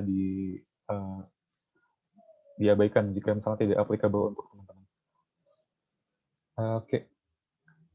Ini selanjutnya dari Ahmad Firmansyah ada pertanyaan untuk coverage beasiswa Kominfo yang ke Belanda tapi bukan yang Stunet apa saja ya? Apakah kira-kira sama atau berbeda? Mungkin ini sangat relevan untuk dijawab oleh Mbak Vina. Terima kasih Mas Bagus. Iya, jadi untuk beasiswa Kominfo reguler dan beasiswa Kominfo Stunet itu perbedaannya yang paling mendasar hanya cuma satu, yaitu kalau Kominfo Stunet itu teman-teman bisa mendapatkan kursus akulturasi budaya dan bahasa Belanda sebelum keberangkatan ke Belanda. Itu kalau nggak salah dua minggu ya Mas Bagus ya? Iya, 2 minggu. Iya, sekitar 2 minggu di sekitaran bulan Juli. Nah, perbedaannya hanya itu saja. Nah, ketika teman-teman nanti akan ikut kursus akulturasi budaya dan bahasa Belanda, itu bagi teman-teman yang berdomisili di luar Jabodetabek, seluruh uang transportasi, terus uang harian, dan kemudian biaya akomodasi, itu akan di-cover oleh Kementerian Kominfo selama pelaksanaan kursus itu sendiri. Nah, sisanya mungkin sama ya dengan besaran komponen beasiswa dengan yang Kominfo reguler. Gitu Mas Bagus. Ya, makasih Mbak Elvina untuk jawabannya tadi. Cukup jelas ya. Kan kenapa ada program khusus akulturasi yang diberikan untuk beradaptasi di Belanda itu butuh waktu, dan di masa lalu itu banyak penerima beasiswa yang mereka butuh beberapa bulan, bahkan sampai akhir pun masih harus beradaptasi, baik itu dari segi budaya, makanan, maupun cuacanya. Makanya program akulturasi itu sangat membantu untuk teman-teman mengetahui seluk-beluk bagaimana berinteraksi dengan orang Belanda, maupun untuk bercakap-cakap sedikit dengan bahasa Belanda, karena nantinya akan diajarkan oleh dosennya bahasa Belanda dasar yang kira-kira bisa dipergunakan untuk berkomunikasi dengan orang-orang di pasar misalnya. Oke. Dan ini selling point dari Kominfo Stunet ya Mas. Jadi kalau Kominfo yang reguler nggak ada ini, cuma yang Kominfo Stunet ada kursus ini, akulturasi budaya dan bahasa.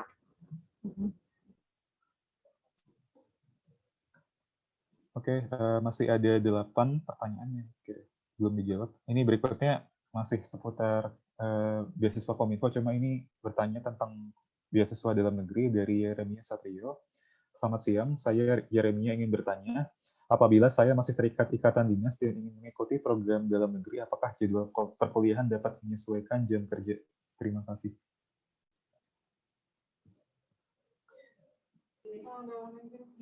Ini sekalian dalam negeri ya pertanyaannya ya.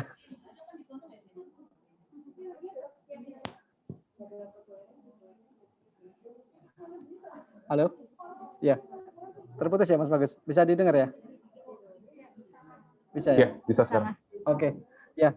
Untuk beasiswa dalam negeri, sebenarnya ini Mas, yang kalau untuk pegawai di instansi pemerintah wajib tugas belajar Mas. Jadi kalau di instansi pemerintah itu ada tugas belajar, ada izin belajar ya. Jadi yang kita itu mewajibkan tugas belajar. Intinya tugas belajar itu dia harus off dari pekerjaannya. Untuk jadwal masing-masing kampus, jadwal kuliah itu kan bukan kami yang menentukan. Jadi itu bisa disesuaikan atau enggak. Kalau memang ini, kalau yang bukan ini ya, bukan dari instansi pemerintah, seandainya dia sambil bekerja, yang pasti ini jadwal kuliahnya ada jadwal kuliah reguler ya, bukan apa ya. Kalau kuliah malam tuh ekstensi ya. Ini adalah biaya kuliah reguler. Jadi kalau di hari-hari kerja Senin sampai Jumat itu biasanya jadwal kuliahnya juga penuh untuk kelas-kelas reguler. Jadi tapi jadwalnya bisa disesuaikan atau enggak itu yang menentukan kampus mitra masing-masing Mas untuk dalam negeri, bukan kami yang menentukan jadwal kuliahnya. Seperti itu Mas Bagus. Ya, terima kasih Mas Hendra, jawabannya tadi cukup jelas ya. Berikutnya ini pertanyaan dari Nuzul Hesti Pranita. Saya sudah resign dari perusahaan swasta karena menemani suami di PhD di University of Twente. Bolehkah saya mendaftar? Jika boleh, bagaimana saya menjelaskannya? Bolehkah digantikan surat keterangan yang menjustifikasinya? Terima kasih. Jadi sepertinya posisinya ini di Belanda ya sekarang. Penanya ini. Surat keterangan justifikasi apa tadi Mas?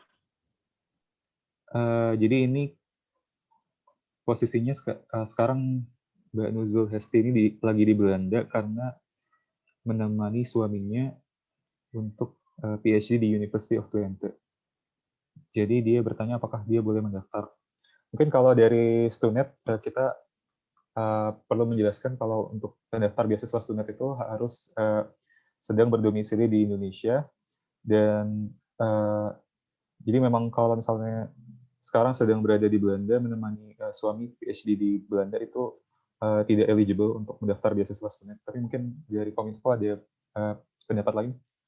Silakan Mbak Tina. Sama aja berarti ya Mas ya. Kita Sama ya. Karena kita ada komponen juga untuk transportasinya juga ya Mas ya. Jadi yang bersangkutan memang harus ada di Indonesia selama masa seleksi. Oke. Berikutnya.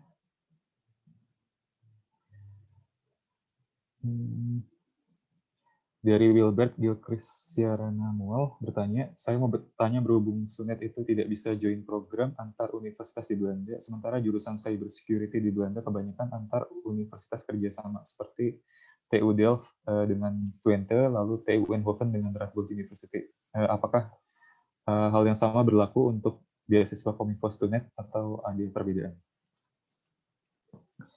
Untuk join program. Kalau di kita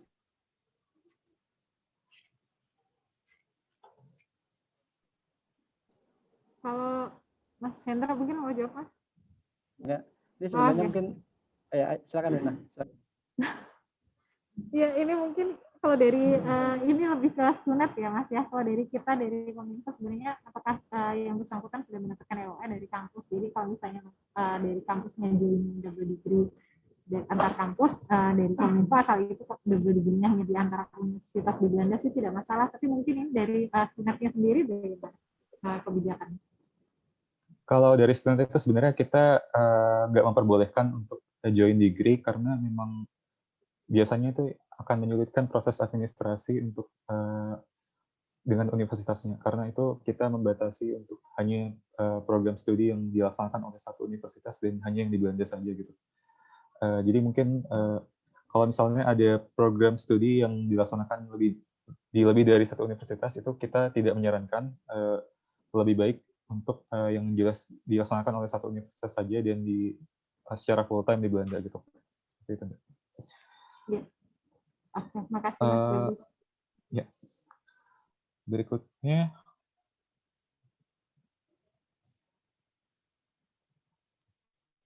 ini mungkin agak di luar konteks dari Fandi Hasib untuk beasiswa Kominfo yang reguler selain Stunet, misalnya ke Twente, apakah akan ada info session seperti ini? Terima kasih. Jadi pertanyaannya. Ya, di luar, tapi nggak apa-apa. Nanti ya Mas Bagus, kami jawab nggak apa-apa ya? Ya, silakan Mas. Ya, baik. Ya memang seperti kami sampaikan di awal tadi, selain kerjasama dengan Stunet, Kominfo memiliki kerjasama dan juga program beasiswa dengan skema yang lain dan di negara-negara lain. Untuk tahun 2021 memang kami ada 5 negara tujuan dan info sessionnya insya Allah ada juga Mas. Insya Allah kami jadwalkan sekitar minggu depan, tapi tanggal pastinya nanti kami akan publish lebih lanjut ya. Jadi nanti kami akan buat info session untuk yang lain juga. Bisa jadi nanti termasuk Stunet lagi nanti kami undang ya. Ya, siap Mas. Ya. Kita ikut aja. Ya, baik. Ya. Makasih Mas Hendra untuk jawabannya. Berikutnya dari Katari Fitriani Sutadi.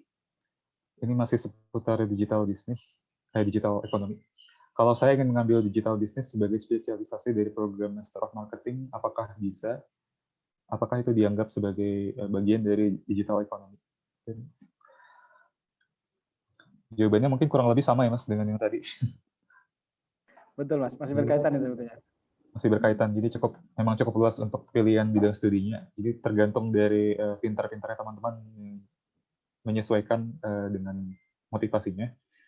Lalu dari mungkin ini Mas Bagus ya, mau sekalian nanya juga kali ya. Mungkin seandainya digital business itu apakah dia masuk ke dalam program MBA gitu, dan apakah ada mungkin dari Nestle sendiri ada tuition ticketnya nggak ya kalau untuk MBA? Nah kalau MBA itu kan Mbak, mungkin di sini saya perlu jelaskan dulu masalah biaya kuliahnya, karena memang biasanya MBA itu punya biaya kuliah yang cukup di atas rata-rata program studi yang ada di Belanda. Jadi karena untuk beasiswa student itu memang kita ada batasan biaya kuliah yang bisa ditanggung itu 20.000 per tahun. Tapi di sini juga kita mengundang teman-teman untuk pelamar ya, untuk mencoba mengajukan skema co-funding dengan dana pribadi juga. Jadi di sini pelamar juga bisa mendaftarkan diri dengan skema co-funding dari dana pribadi, misalnya mendanai tuition fee sekitar 50% atau 25%. Itu nanti akan jadi pertimbangan kita juga, walaupun program yang diambil adalah program MBA. Dan juga kebetulan kita ada kerjasama dengan IAS Business School di Belanda yang dia menyelenggarakan program MBA, tapi dia juga memberikan potongan tuition fee sebesar kurang lebih 25% untuk pelamar student yang lolos di sana gitu. Seperti itu. Jadi memang kita masih case by case basis juga sih, walaupun untuk program MBA yang pagunya cukup tinggi. Iya, jadi sebenarnya asalkan digital business itu nggak masuk MBA, sebenarnya masih aman ya Mas ya, bisa di-apply. Iya. Oke, berikutnya dari Alfida Givani Fahmi, untuk skema Kominfo Student, apakah perlu mengupload berkas co-funding statement pada web Delta? Ini jawabannya, nanti teman-teman di platform Delta itu bisa langsung memilih, ada opsi pilihan sumber dana co-funding. Salah satu opsinya adalah Kominfo Student Joint Scholarship. Jadi di situ teman-teman bisa mengindikasikan kalau teman-teman sedang terlibat dalam proses seleksi beasiswa Kominfo Student ini. Begitu. Mungkin lanjut.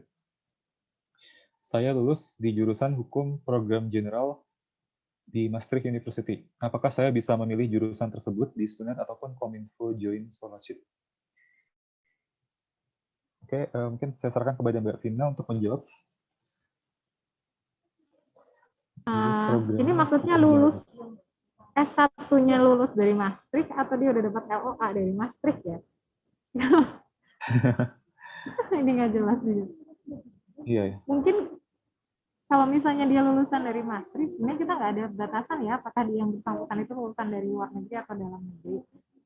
Nggak masalah apabila lulusan dari Maastricht, asalkan dia sudah memenuhi semua persyaratan lain, persyaratan di tahun pengalaman kerja, lalu udah ada surat rekomendasi atasan, surat izin atasan, terus kemudian latar belakang pekerjaannya sebagai PNS atau mungkin masyarakat umum bergerak di bidang TIK dan tidak bekerja di NGO internasional. Kalau semua persyaratan sudah dipenuhi, nggak masalah. Dan ini mungkin kalau misalnya in case yang bersangkutan ini sudah dapat LOA dari Maastricht University, justru lebih bagus lagi karena salah satu persyaratannya adalah mendapatkan LOA. Gitu mungkin Mas Bagus. Ya, makasih Mbak Vina untuk jawabannya. Ini berikutnya agak tricky nih dari Tony Effendi. Jadi kasusnya dia masa kerja terhitung dari CPNS per Februari 2021 ini masih 1 tahun 11 bulan. Jadi dia hanya kurang 1 bulan lagi untuk 2 tahun kerja. Apakah dia diperbolehkan untuk mendaftar? Tawar-tawaran. Pas 2 tahun. Iya, kurang itu ya Mas, kurang 1 bulan ya. Kurang Tapi 1 memang bulan. nggak bisa. Betul Mas, memang nggak bisa. Jadi memang harus pas 2 tahun. Jadi kurang 1 bulan atau bahkan tahun-tahun sebelumnya Mas. Tahun-tahun sebelumnya itu ada juga yang kurang beberapa hari juga. Tapi memang persyaratannya memang harus 2 tahun minimal. Jadi kalau kurang sedikit pun itu nggak bisa. Mudah-mudahan tahun depan bisa nyoba lagi ya Mas. Ya, jadi memang cukup strict ya peraturannya Mas. Betul, betul. Oke, makasih Mas Hendra untuk jawabannya. Berikutnya dari Imade Aditya dan Jaya, apakah cyber security termasuk dalam kategori keamanan informasi? Mungkin bisa dibantu menjawab dari Mas Hendra.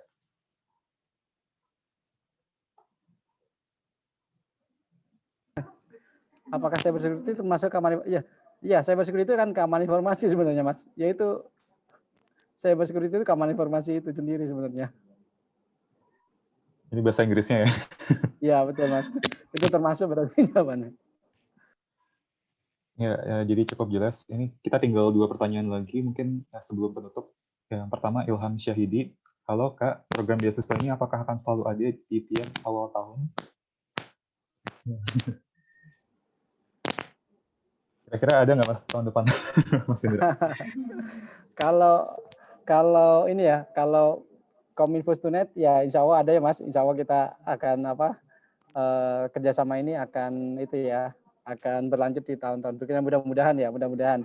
Terus kalau Kominfo reguler yang lain juga insya Allah juga ada, kecuali ada situasi yang seperti tahun lalu ya. Tahun lalu kita sempat tidak membuka untuk luar negeri karena memang kondisi tidak memungkinkan untuk memberangkatkan karena COVID ya Mas. Mudah-mudahan semua tahun ini paling enggak sudah bisa terkendali kondisi-kondisi yang di luar kendali kita.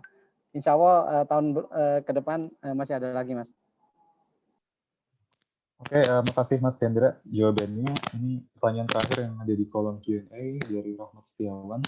Selamat siang Pak, mohon maaf jika pertanyaan saya sudah dibahas. Untuk komponen pembiayaan beasiswa dalam negeri apa saja ya? Apakah termasuk biaya buku dan biaya hidup bulanan? Silakan Mas Hendra. Ini sekalian dalam negeri ini berarti ya? Kayaknya peminatnya juga bermacam-macam ya, nggak cuma baik. Student, tapi juga yang reguler. Oke. Kalau dalam negeri komponen pembiayaannya kami ada biaya hidup sama buku ada Mas. Tadi yang satunya biaya apa ya Mas yang terakhir? Yang terakhir Kalau buku ada. Hah? Oh, biaya hidup bulanan ada ya. Jadi kita ada biaya hidup bulanan sama tunjangan buku, Mas, untuk yang dalam negeri. Oke, berarti ada ya kalau gitu udah terjawab. Ada. Okay. Kebetulan ada dua penanya di attendees yang mengangkat tangan, mungkin saya coba izinkan untuk berbicara ya dari Heri Maulana. Oke. Mas Heri mungkin bisa di-unmute mikrofonnya. Ya, silakan Mas Heri Maulana.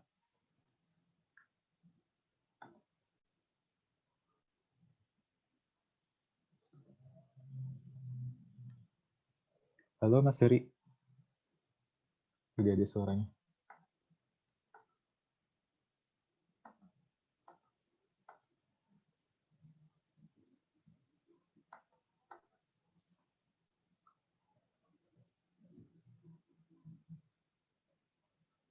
Oh, sepertinya tidak ada respon. Mas Cecep Setiawan, silakan.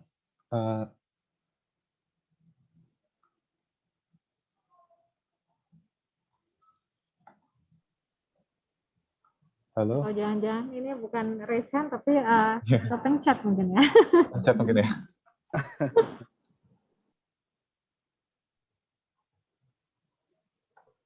Oke, karena sepertinya tidak ada respon dan tidak ada pertanyaan lagi. Mungkin sebelum ditutup, ada closing statement dari Mas Hendra dan Mbak Elvina terkait program beasiswa kerjasama Kominfo Student ini. Baik, dari saya dulu, nanti mungkin Vina kalau ada closing statement juga. Ya, terima kasih Mas Bagus. Ini kami senang sekali ada sesi info session ini. Jadi kami bisa bertemu walaupun nggak secara bertemu langsung ya terkait program Kominfo, program beasiswa ini khususnya. Dan kami berharap teman-teman bisa mencoba apply bagi yang ingin mencoba ya atau meneruskan studi di Belanda, karena waktunya memang agak mepet ini Mas Bagus, terakhir tanggal 28 Februari ya, kalau NISU-nya 8 Maret, tapi di kami tanggal 28 Februari, jadi bagi teman-teman yang ingin mencoba apply, kami persilakan dan semoga sukses ya teman-teman. Silakan, Dina. Terima kasih Mas Hendra. Menyambung tadi yang disampaikan oleh Mas Hendra, bagi teman-teman yang mau berniat untuk apply, mengingat waktunya ini sudah sangatlah mepet dan hanya ada waktu 1 bulan untuk mendapatkan letter of acceptance dari perguruan tinggi yang dituju. Jadi diharapkan teman-teman segera langsung saja apply ke kampus perguruan tinggi, siapkan IELTS, terus kemudian dokumen-dokumen yang dibutuhkan. Nanti setelah mendapatkan LOA, bisa langsung apply paralel di sistem Deltanya Stunet dan mengirimkan semua kelengkapan dokumen ke beasiswaln@kominfo.go.id. Nanti semua persyaratan dokumen, info-info termasuk alamat email yang akan dituju untuk pendaftaran program ini bisa kami share di bahan paparan kami, atau informasi lebih lanjut bisa cek juga di IG-nya Kementerian Kominfo @kemenkominfo. Dan untuk rekaman dari sesi Zoom ini juga nanti akan kami upload juga di YouTube channelnya Kemenkominfo @kemenkominfo TV. Dan mungkin nanti di Neso Indonesia juga akan diupload juga ya Mas Bagus ya? Ya, betul Mbak Tina. Nanti untuk YouTube channelnya bisa di Neso Indonesia juga. Terima kasih, gitu aja. Good luck buat teman-teman, semoga bisa lulus ya, bisa berangkat ke Belanda tahun ini. Amin. Ya, terima kasih banyak untuk Mas Hendra dan Mbak Elvina sudah mau mengisi sesi siang hari ini. Semoga mungkin sesi online ini bisa membantu teman-teman yang lagi mempersiapkan diri untuk mendaftar beasiswa supaya lebih matang persiapannya, baik yang sudah mendapatkan LOE dari kampus maupun yang sedang proses mendaftar. Semoga teman-teman bisa lulus dan nanti setelah lolos dari program beasiswanya bisa sukses studinya dan kembali ke Indonesia untuk berkontribusi membangun negara kita tercinta ini. Oke, baik. Saya selaku moderator undur diri dari acara ini. Selamat siang dan terima kasih kepada teman-teman yang sudah menyempatkan waktunya untuk hadir siang ini. Semoga sehat selalu dan tetap semangat. Amin, amin. Mungkin kalau nggak keberatan dari panelis, kita foto bareng dulu. Foto. Oke, siap. Silahkan Mas. Mari kita buka semua screen. Terima kasih. Halo Mbak Elvina, Pak Hendra. Oh, terima kasih. Halo. Mbak Meliani ya. Iya. Terima kasih. Terima kasih. Udah sukses nih. Ada sekitar yang datang tadi kayaknya yang hadir sekitar hampir 300 ya. 300. Iya. Dan Lebih ya? ada sekitar 134 pertanyaan yang sudah dijawab. So, bravo. Wow, lumayan. Terima Keren kasih. banget. Semoga Semoga sukses. banyak yang apply nih beneran. Iya. Kami agak khawatir dengan time frame yang begitu mepet sih, Mbak. Khawatirnya nggak dapat LOA karena sebenarnya. Karena persyaratannya harus LOA ya. Iya, dan udah ada juga sih beberapa tadi ada yang bilang udah ada LOA, mereka dia sudah dapat, cuma kayaknya IPK-nya kalau nggak salah tadi saya ingat IPK-nya itu sedikit kurang dari 3. Jadi saya menyarankan juga dari 3 kriteria yang masuk dia sudah lolos gitu, IELTS sudah oke, LOA sudah ada, jadi saya sarankan saja daftar aja, siapa tahu masuk gitu. Walaupun salah satu persyaratannya gold gitu kan. Nggak bisa di tip X ya, Mbak ya, gitu ya. Iya. Tapi we never know kan, mungkin menarik penyeleksi beasiswa, panitia seleksi beasiswa kan nantinya. Jadi ya disarankan saja daftar. Siapa yang mau ngambil? Bagus? Boleh Mbak Yeni deh. Aku. Oke. Oke, ini saya. Oke, hanya masih ada beberapa di sini. Masih ada beberapa mungkin. Ini kita mau foto. Ya, saya foto saat ada Heri Maulana. Oke, satu. Tidak semua ini Humas Kominfo tidak memunculkan dan Mbak Vini. Mbak Anissa tidak mau masuk. Ada malu-malu. Soalnya lagi zoom-nya double, Mbak. Zoom-nya lagi double. Zoom-nya pada double lah. Zoom-nya double, oke. Oh, 2 orang di satu udah muncul. 1, 2, 3 saya print screen ya.